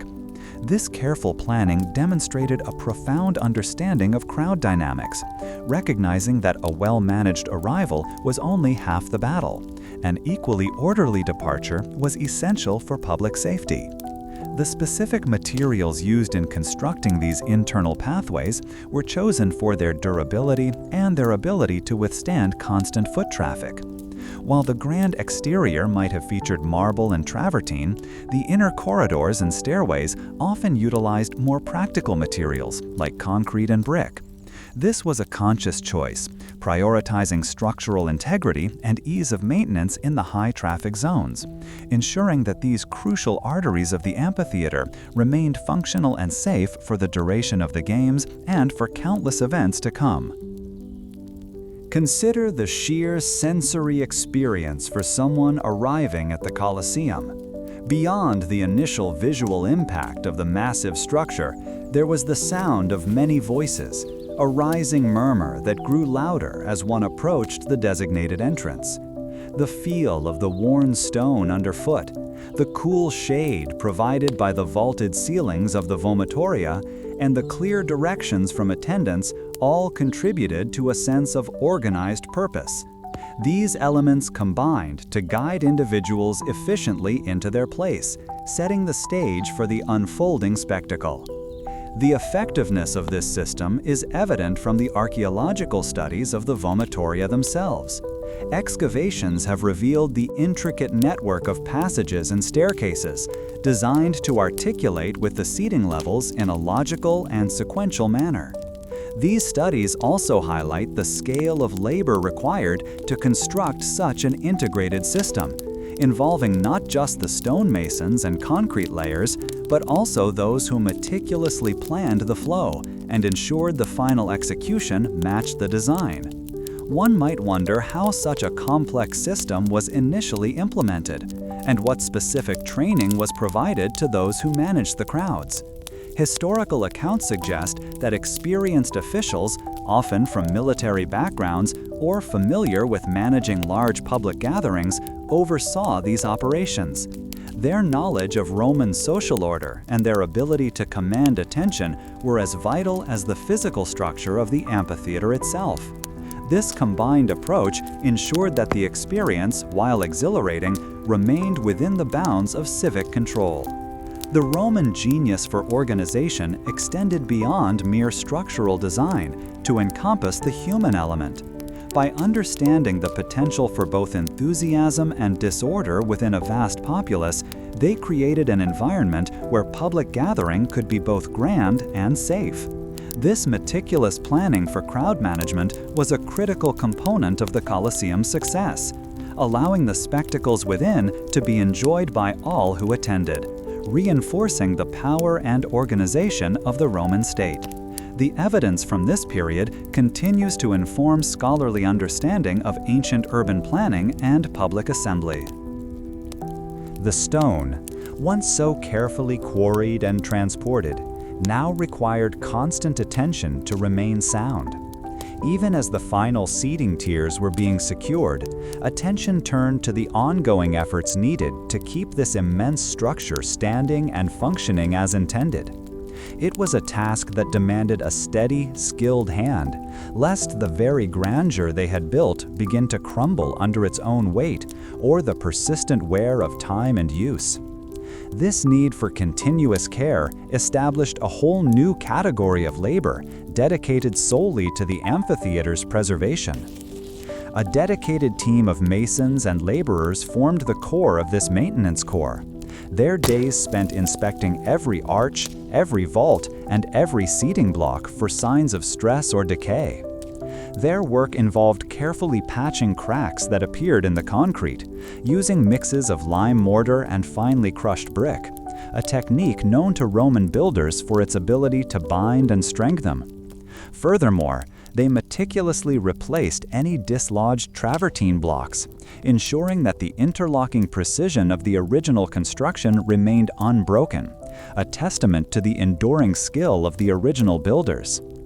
The upkeep extended beyond the visible stonework, reaching into the complex network of corridors and passages that facilitated movement for tens of thousands. These internal routes, so vital for efficient crowd management, required constant attention to ensure they remained clear of debris and structurally sound. Their task involved not just sweeping and clearing, but also repairing any damage to the brickwork or concrete that lined these vital arteries, preventing potential blockages or collapses that could, in turn, disrupt the flow of people.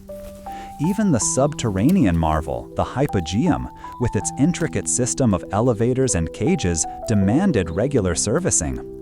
These mechanisms, essential for the dramatic reveal of gladiators and beasts, relied on lubricated wooden pulleys, counterweights, and robust iron fittings.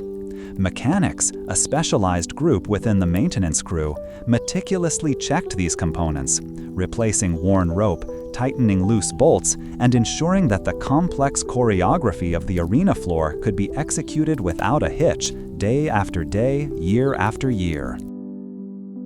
The sheer scale of such an operation presented significant logistical challenges. Acquiring the necessary materials for constant repairs, more lime, more aggregate, more wood for scaffolding and temporary supports, required a steady supply chain, much like the original construction, though on a smaller, more constant scale. This necessity meant that quarrying and transport, though reduced, never truly ceased, ensuring that the workshop of preservation always had its essential components at hand. The financial implications of this continuous work were considerable. A substantial portion of imperial budgets dedicated not to new spectacles, but to maintaining the existing ones. Records from the time indicate that substantial funds were allocated annually for these repairs, a testament to the value placed on the amphitheater's continued operation. This expenditure underscored the understanding that such a monumental edifice required perpetual investment to prevent its swift decline, a stark contrast to the more flamboyant spending on grand opening games. However, not all damage could be so easily rectified. The corrosive effects of weather, the constant abrasion from thousands of feet, and the inevitable settlement of such a massive structure meant that some repairs were more like managing an ongoing battle against entropy. For instance, the extensive use of iron clamps to bind the massive travertine blocks, while a strong bonding agent, was also susceptible to expansion and contraction with temperature changes, sometimes causing localized stress fractures in the stone itself.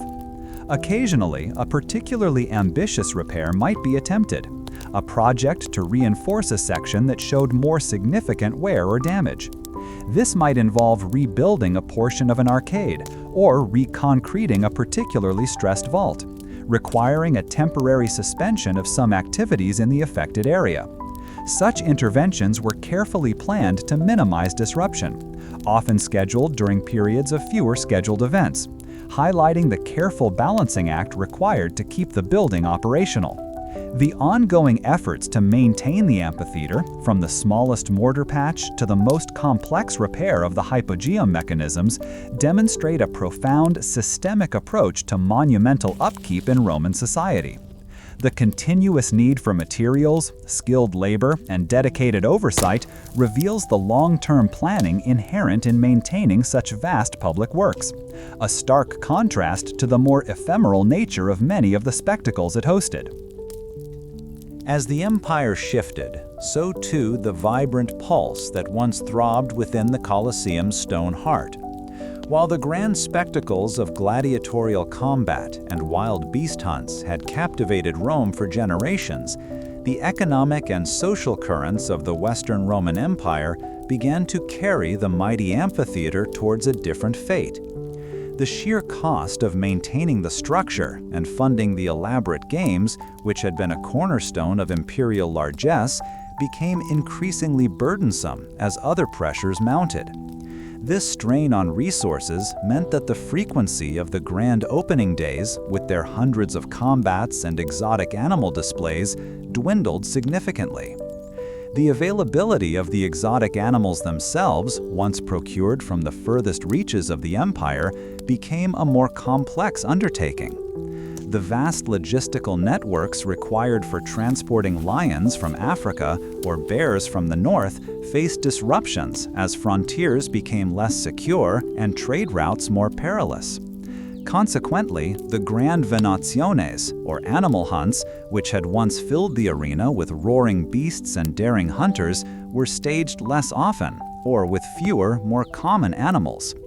This reduction in the scale of events meant less wear and tear on the arena floor and its surrounding structures, yet it also signaled a profound change in the Colosseum's primary function.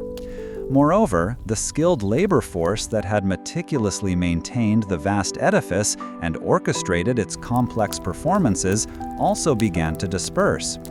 The specialized roles of animal trainers, mechanics for the hypogeum's ingenious elevators, and the legions of stagehands and laborers were no longer in constant demand. This shift marked a transition from a highly organized, centrally managed imperial workforce to a more ad hoc approach to maintenance. Instead of continuous, large-scale upkeep, repairs might be undertaken only when absolutely necessary, often using simpler methods and fewer specialized skills. The economic pressures felt throughout the empire meant that fewer public funds were allocated to the Colosseum's ongoing operational costs. The immense wealth once poured into exotic animal imports, the salaries of gladiators, and the elaborate costumes and props for the spectacles could no longer be sustained at the same level. This financial reality forced difficult choices, leading to a reduction in the scope and grandeur of the events that could be staged, a far cry from the 100 days of inaugural celebration that had marked its opening. Such a change reflected the broader fiscal challenges faced by the Western Empire, where maintaining military frontiers and administrative structures often took precedence over public entertainment. Indeed, the political priorities of Rome also began to shift. As the empire faced internal strife and external threats, the focus of imperial attention moved away from grand public spectacles as a primary means of appeasing the populace. The immense cost and organizational effort required to stage the Colosseum's games represented a significant investment, and with changing concerns, that investment was redirected.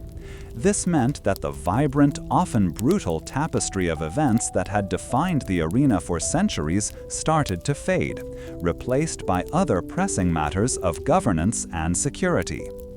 This gradual decline in activity left sections of the great amphitheater less utilized and, by necessity, less maintained.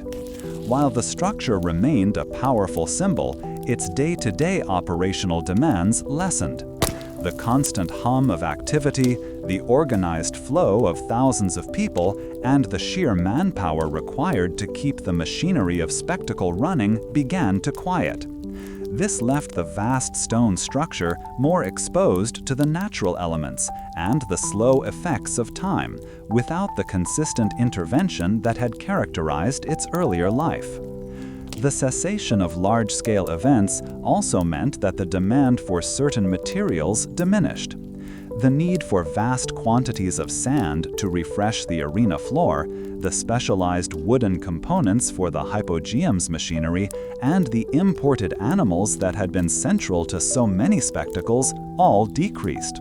While some basic upkeep undoubtedly continued, the regular replenishment of these resources, once a significant part of the Colosseum's operational budget, was no longer a priority. This reduction in material flow was a direct consequence of the reduced scale of activities within the arena. Historical accounts from the later periods of the Western Roman Empire note the infrequency of the games and the start of structural neglect. While the Colosseum was never entirely abandoned, its role as the premier venue for mass entertainment waned. Its magnificent structure, a testament to Roman engineering, began to show signs of disrepair in ways that were not immediately rectified by the once vigilant imperial administration. The constant repair work, which had been essential during its heyday, became less frequent and less comprehensive, allowing the slow process of decay to gain a firmer foothold.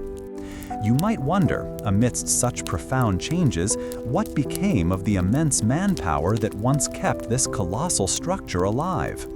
The highly organized imperial workforce, with its clear hierarchy of skilled artisans and laborers, was not replaced by an equivalent system focused on the Colosseum's continued operational grandeur. Instead, skilled individuals found different avenues for their talents as the empire's economy and priorities evolved. Those who had once managed the complex logistics of animal hunts or gladiatorial training had to adapt. finding roles in other burgeoning sectors of Roman society or in different forms of labor. This period of transition, marked by economic hardship and shifting cultural values, meant that the Colosseum's active role as a center of public spectacle began to diminish. The once constant stream of resources and organized labor that had breathed life into its vast halls and corridors slowed to a trickle. Such adaptations reveal the inherent vulnerability of monumental structures to the broader economic and social tides of their time. As the empire's fortunes changed, the great Flavian amphitheater found itself subject to different forces, its grand design adapting to new realities as the frequency of its original purpose declined. The grand amphitheater, once a vibrant heart of Roman spectacle, began its slow transition. The clamor of thousands had faded, replaced by a more practical, if less grand, set of sounds. The massive travertine blocks, quarried with such effort and transported across miles of river and road, now offered a different kind of value, their rough-hewn faces presenting a potential for new construction. This systematic dismantling, a process of grand salvage, marked a profound shift in the building's purpose, transforming it from a center of public gathering into a vast open-air quarry. Workers, organized by foremen who understood the structure's strengths and weaknesses, approached the colossal edifice not with awe, but with a keen eye for usability. The iron clamps, once binding massive stones together, were pried loose with rhythmic clang of hammers, their dark metal destined for reuse in tools, fortifications, or new metalwork. Each stone removed, each marble fragment carefully chipped free, represented a gain for the city's burgeoning construction needs, a testament to the enduring quality of Roman engineering and its materials. Indeed, the very composition of the Colosseum made it a prime resource. The durable travertine, quarried from Tivoli, was still remarkably sound, its dense structure resisting the wear of centuries. This material formed the backbone of many a new Roman palace or public bathhouse in the centuries that followed. Historians later noted that materials from the Colosseum can be identified in structures as varied as the Palazzo Venezia and the Basilica of St. Peter, a remarkable continuity of building. This practice highlights a key difference in approach. While the initial construction was a feat of centralized imperial labor, this later repurposing involved a more decentralized, almost opportunistic, gathering of resources by various builders and artisans. The sheer scale of the endeavor presented considerable challenges. Dismantling such a vast and complex structure required immense planning and effort, not unlike its original construction, but in reverse. Teams employed long wooden levers, some 30 feet in length, to carefully ease massive stones from their positions, always mindful of the potential for uncontrolled collapse or injury. This careful, systematic deconstruction ensured that the valuable materials were recovered in usable condition, a far cry from simple demolition. The logistical considerations were significant. Once blocks were loosened and freed of their binding elements, they had to be transported to their new destinations. Many were likely moved using sledges or rudimentary carts, pulled by teams of oxen, retracing routes perhaps similar to those that had brought them to the site centuries before. The practicalities of moving these multi-ton pieces across the uneven terrain of Rome demanded careful coordination and a constant assessment of available manpower and draft animals.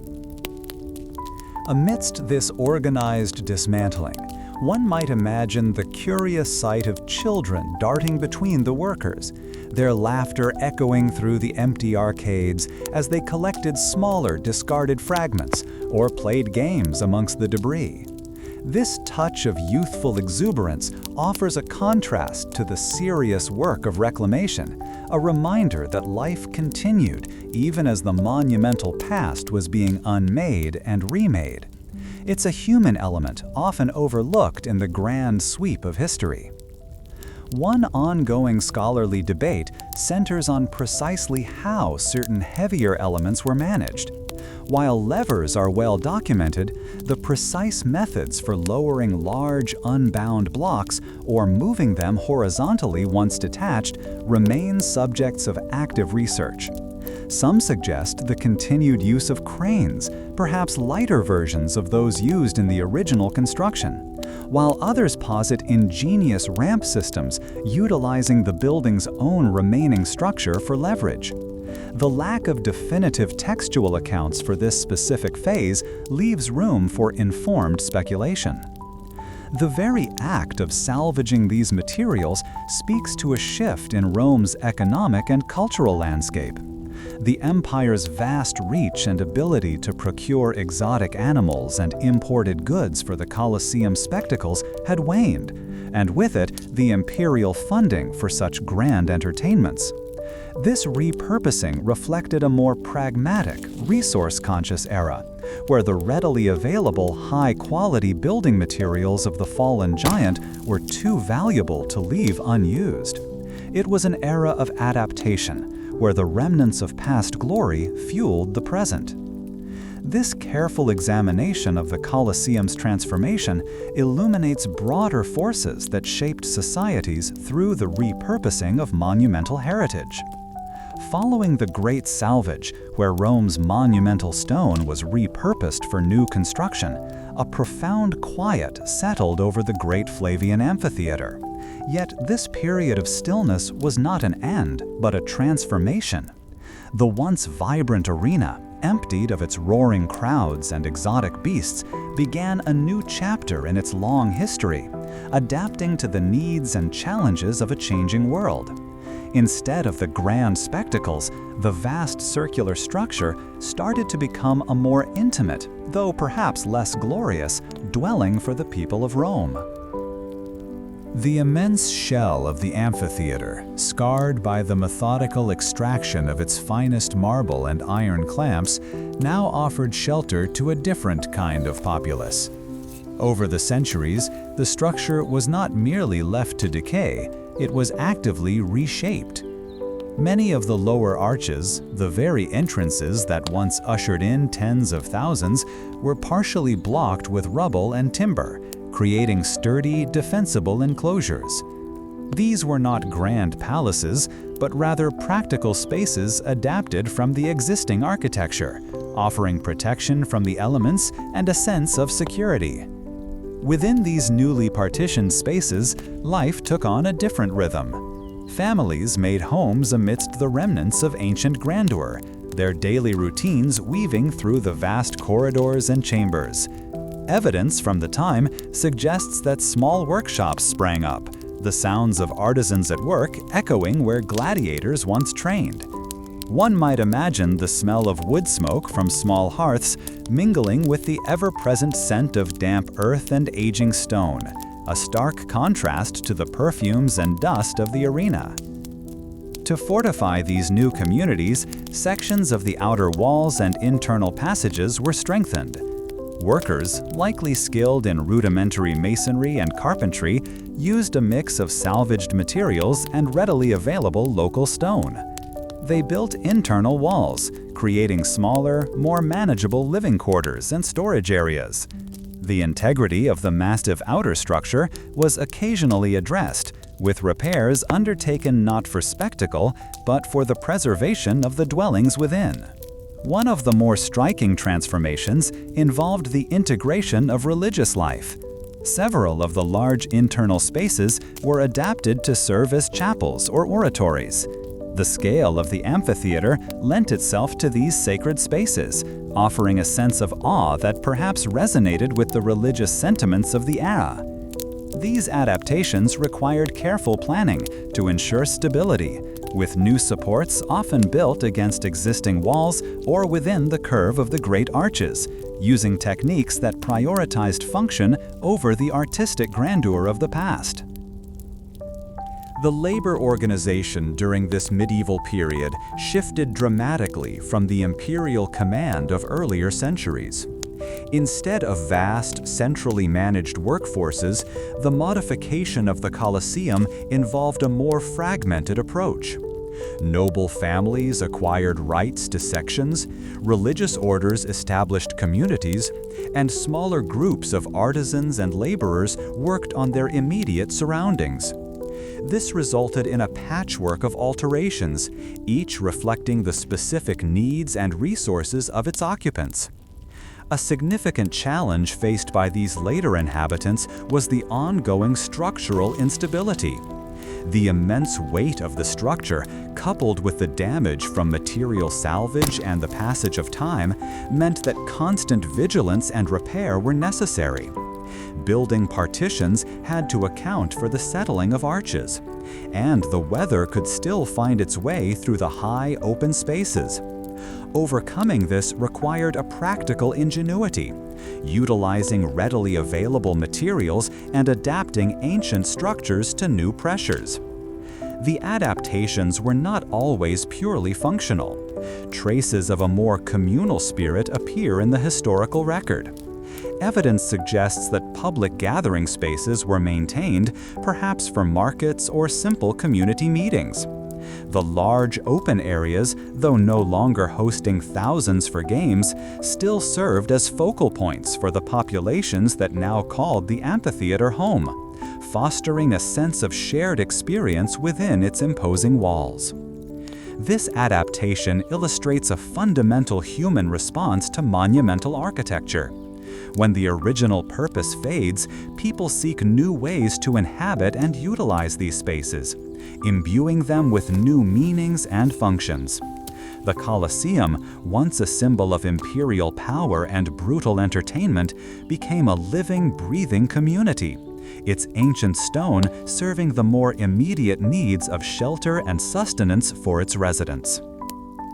The sheer scale of the structure presented unique problems for those seeking to create smaller, more private dwelling spaces. Instead of open tiers, walls were erected, creating rooms and courtyards where once there were rows of seats. These internal constructions often utilized the existing structure as a foundation, incorporating the curved walls and arched openings into their design, a testament to both the builder's resourcefulness and the enduring strength of Roman engineering. Furthermore, the strategic placement of chapels within the amphitheater speaks to a shift in societal values. The focus moved from the earthly spectacle of combat and power to spiritual reflection and communal worship. These sacred spaces, integrated into the very fabric of the ancient building, provided a continuity of meaning, albeit in a vastly different form, for the people who lived and worked within its shadow. One must consider the resilience of these communities, carving out lives and traditions within a space so imbued with a violent past. They faced the challenges of weather, resource scarcity, and the constant need for structural upkeep. Yet, through a combination of inherited building knowledge and practical necessity, they maintained their homes and traditions, transforming the ruins into a dynamic, albeit changed, place of habitation. The very concept of fortification took on a different meaning here. It was less about defending against external armies and more about securing the internal spaces for families and communal living. Small defensive features, such as reinforced doorways or strategic placement of living areas away from vulnerable openings, were likely implemented as a matter of course, reflecting a need for personal security in a less controlled environment than the imperial city center. The Colosseum, in this medieval guise, exemplifies how human communities adapt and repurpose monumental structures, finding new life and purpose within their imposing shells. The sturdy timbers and stone partitions that had, for a time, compartmentalized the vast shell of the amphitheater began to show their age. Their rough-hewn surfaces, remnants of medieval ingenuity, now spoke of neglect, a visible sign of the waning interest in the structure as a human dwelling. Yet, across the expanse of what was once the arena, a new kind of activity stirred. Not one of habitation, but of intense observation and meticulous record-keeping. This period, marked by a burgeoning intellectual curiosity, would bring scholars and antiquarians to the ruins, their gazes sharp, seeking to understand the building's original grandeur and the principles that governed its creation. This renewed focus was driven by a spirit of inquiry that swept across Europe during the Renaissance and Enlightenment. The desire to understand the achievements of antiquity, to learn from its triumphs and failures, propelled individuals to seek out and document the remnants of the past. In Rome, this meant the imposing skeleton of the Colosseum, a place that had transitioned from a stage of blood and spectacle to a battlefield of preservation and interpretation. It was a time when the very stones of the empire became subjects of study, their inscriptions deciphered, their construction methods debated, and their historical context painstakingly pieced together. These early investigators, armed with sketchbooks and rudimentary measuring tools, began the arduous task of understanding the immense structure. Their efforts involved painstakingly charting the remaining arcades, noting the types of stone used in different sections, and attempting to reconstruct the original layout of the seating and the arena floor. The sheer scale of the building presented a considerable challenge. Its vastness made a complete inventory a daunting prospect, and the passage of centuries had rendered much of its original form obscured by time and neglect. Yet, their dedication laid the groundwork for future understanding. The materials themselves became primary subjects of scientific examination, a stark contrast to their earlier utilitarian repurposing. Researchers began to analyze the composition of the travertine blocks, the lime mortar, and the volcanic ash that formed the basis of Roman concrete, seeking to unravel the secrets of their durability.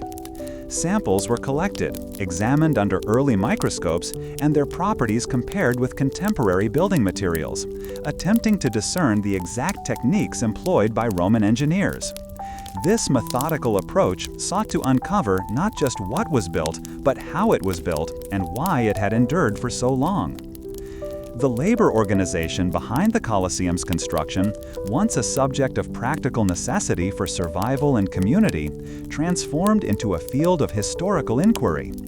Scholars debated the efficiency and scale of the workforce, the methods of supervision, and the logistical challenges of managing so many laborers and artisans. Understanding the precise sequence of construction, from the initial excavation of the foundations to the final decorative touches, required piecing together fragmented evidence from inscriptions, literary accounts, and the very fabric of the building itself.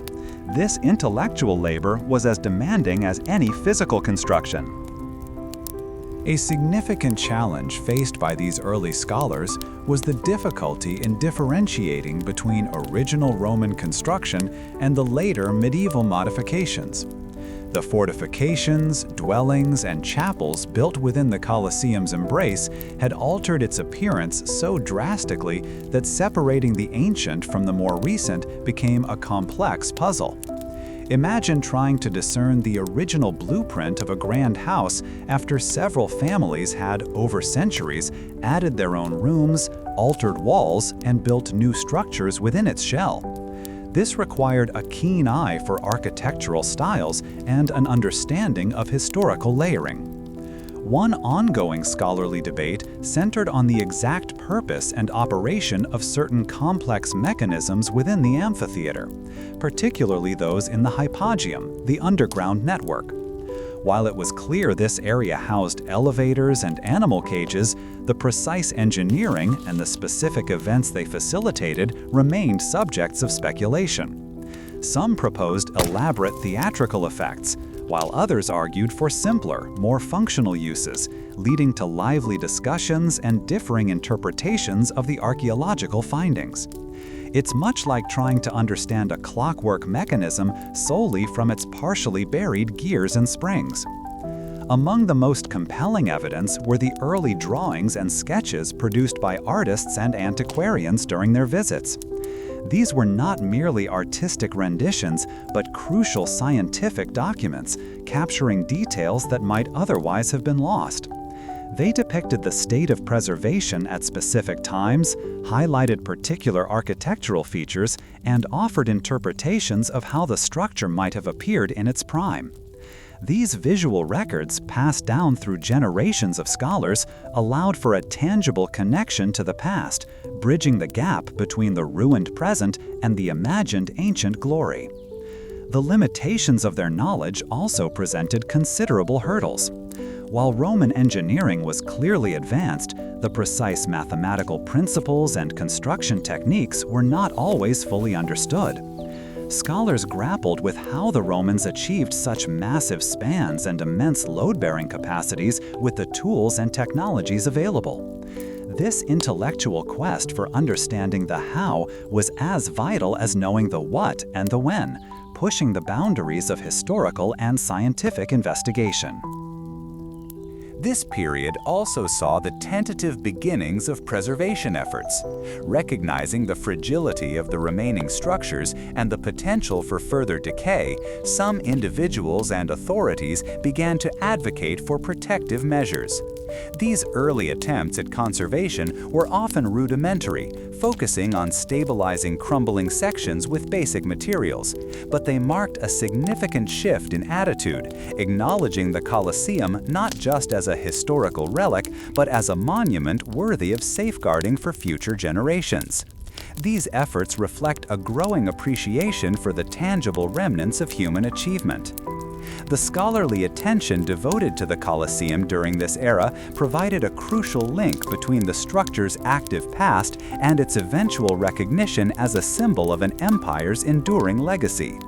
It was through these systematic investigations, these meticulous examinations of stone and inscription, that the narrative of its construction, use, and decline began to be reassembled, revealing a complex story of human ambition, engineering prowess, and societal evolution.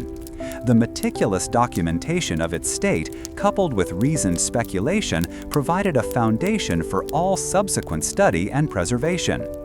These examinations of the past highlighted persistent questions about the transmission of knowledge and the continuity of technological skills across historical epochs.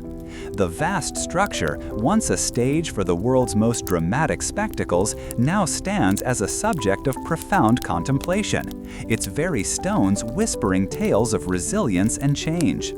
As time wore on, the monumental amphitheater, crafted from Earth's bounty and human ingenuity, began to face new kinds of challenges, shifting from an arena of life and death to a canvas for evolving human endeavors. Modern researchers, armed with advanced tools and a deep appreciation for the past, continue to probe its secrets, employing techniques that would have astonished its original builders. Laser scanning technologies map every curve and crevice with incredible precision, revealing intricate details of its construction and subsequent modifications, allowing for a nuanced understanding of its long life. This meticulous mapping provides crucial data for ongoing preservation efforts, informing how best to protect the remaining structure from the relentless forces of time and environment. The very materials that once formed its towering walls and seating tiers are now the focus of intense scientific scrutiny, with archaeologists and conservators analyzing the composition of its concrete, the tensile strength of its iron clamps, and the origins of its various stones. These analyses not only reveal the original engineering prowess, but also highlight the degradation processes at play, guiding the selection of compatible materials for essential repairs. Such careful study ensures that any interventions respect the integrity of the ancient building, a delicate balance between preserving the past and ensuring its future. The labor organization dedicated to understanding and preserving the Colosseum today is a testament to global collaboration, drawing together experts from across continents. Engineers, historians, conservators, and geologists contribute their specialized knowledge, pooling resources and insights to tackle the complex task of safeguarding this ancient monument. This collective effort is essential in developing innovative solutions for protection, whether it involves reinforcing weakened sections or mitigating the impact of pollution that subtly erodes the stonework over decades. The shared responsibility highlights the structure's universal significance, transcending national borders to become a shared heritage. However, the challenges remain substantial, a constant battle against the combined forces of natural decay and human activity. Environmental degradation, including the effects of acid rain and weathering, continues to take a toll on the porous travertine and the underlying brickwork, necessitating continuous monitoring and intervention. Furthermore, the sheer volume of visitors, drawn by the Colosseum's enduring allure, presents its own set of preservation hurdles, requiring careful management of access and infrastructure to minimize physical impact. Balancing the need for public access and education with the imperative of long-term structural survival is a continuous, intricate negotiation. The historical impact of the Colosseum resonates deeply in the modern world, serving not only as a symbol of Roman grandeur and architectural achievement, but also as a somber reflection on the nature of public entertainment and its ethical dimensions. Its iconic silhouette is recognized globally, a tangible link to a civilization that shaped so much of the Western world, while its history also prompts contemplation about the human capacity for both incredible creation and profound cruelty. This duality makes it a potent monument, inspiring awe at its scale and engineering, while encouraging reflection on the societal values it once represented. Within this ongoing scholarly endeavor, contemporary debates explore the ethical legacy of the gladiatorial games and the complex role of the Colosseum in Roman society. Discussions often center on the interpretation of archaeological findings, the translation of ancient texts, and the philosophical implications of mass spectacle, seeking to understand the motivations and experiences of those who built, performed in, and witnessed events within its walls. This critical engagement ensures that the monument remains a living subject of inquiry, its lessons continually re-examined and understood in new contexts. The careful excavation and documentation of the arena floor, for instance, have provided a clearer picture of its maintenance and readiness for diverse events. Researchers now understand the specific techniques used to prepare the harena, the coarse sand that cushioned the arena, and the sophisticated drainage systems beneath it, detailing the practicalities of keeping the performance space functional even after heavy use or inclement weather. This level of detail allows for a far richer appreciation of the daily operations required to sustain the spectacles. Furthermore, the study of the various building materials used in its construction continues to reveal layers of innovation. While travertine formed the iconic external facade, the internal structure relied heavily on brick-faced concrete, a testament to Roman mastery of composite construction. Detailed analysis of mortar samples and aggregate composition helps to pinpoint the origins of materials and the specific techniques employed in different sections, offering a granular understanding of the construction process. The development of advanced interpretation techniques, such as virtual reality reconstructions, allows for a more immersive understanding of the Colosseum's original appearance and its complex interior workings. These digital simulations, informed by current archaeological data and scholarly consensus, bring to life the vaulted corridors, the tiered seating, and the dynamic arena, providing a vivid glimpse into its past life. They help to visualize the scale and movement of crowds, offering a palpable sense of the atmosphere that once filled the vast space. The ongoing preservation efforts, which include stabilizing crumbling sections and protecting vulnerable mosaics, are guided by a deep respect for the original craftsmanship. Workers carefully select and shape new materials to match the ancient ones, employing techniques that mimic Roman methods where feasible, and utilizing modern scientific analysis to ensure structural integrity and longevity. This dedication to fidelity ensures that any modern intervention respects the historical context of the building.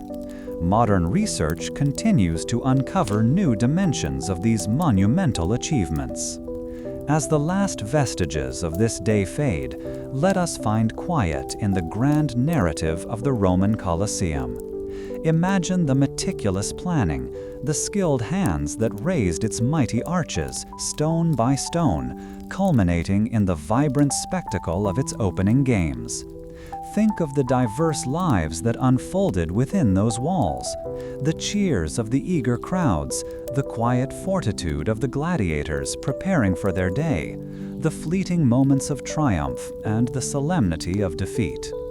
The Colosseum witnessed eras of grand entertainment, evolving performances that captivated Rome.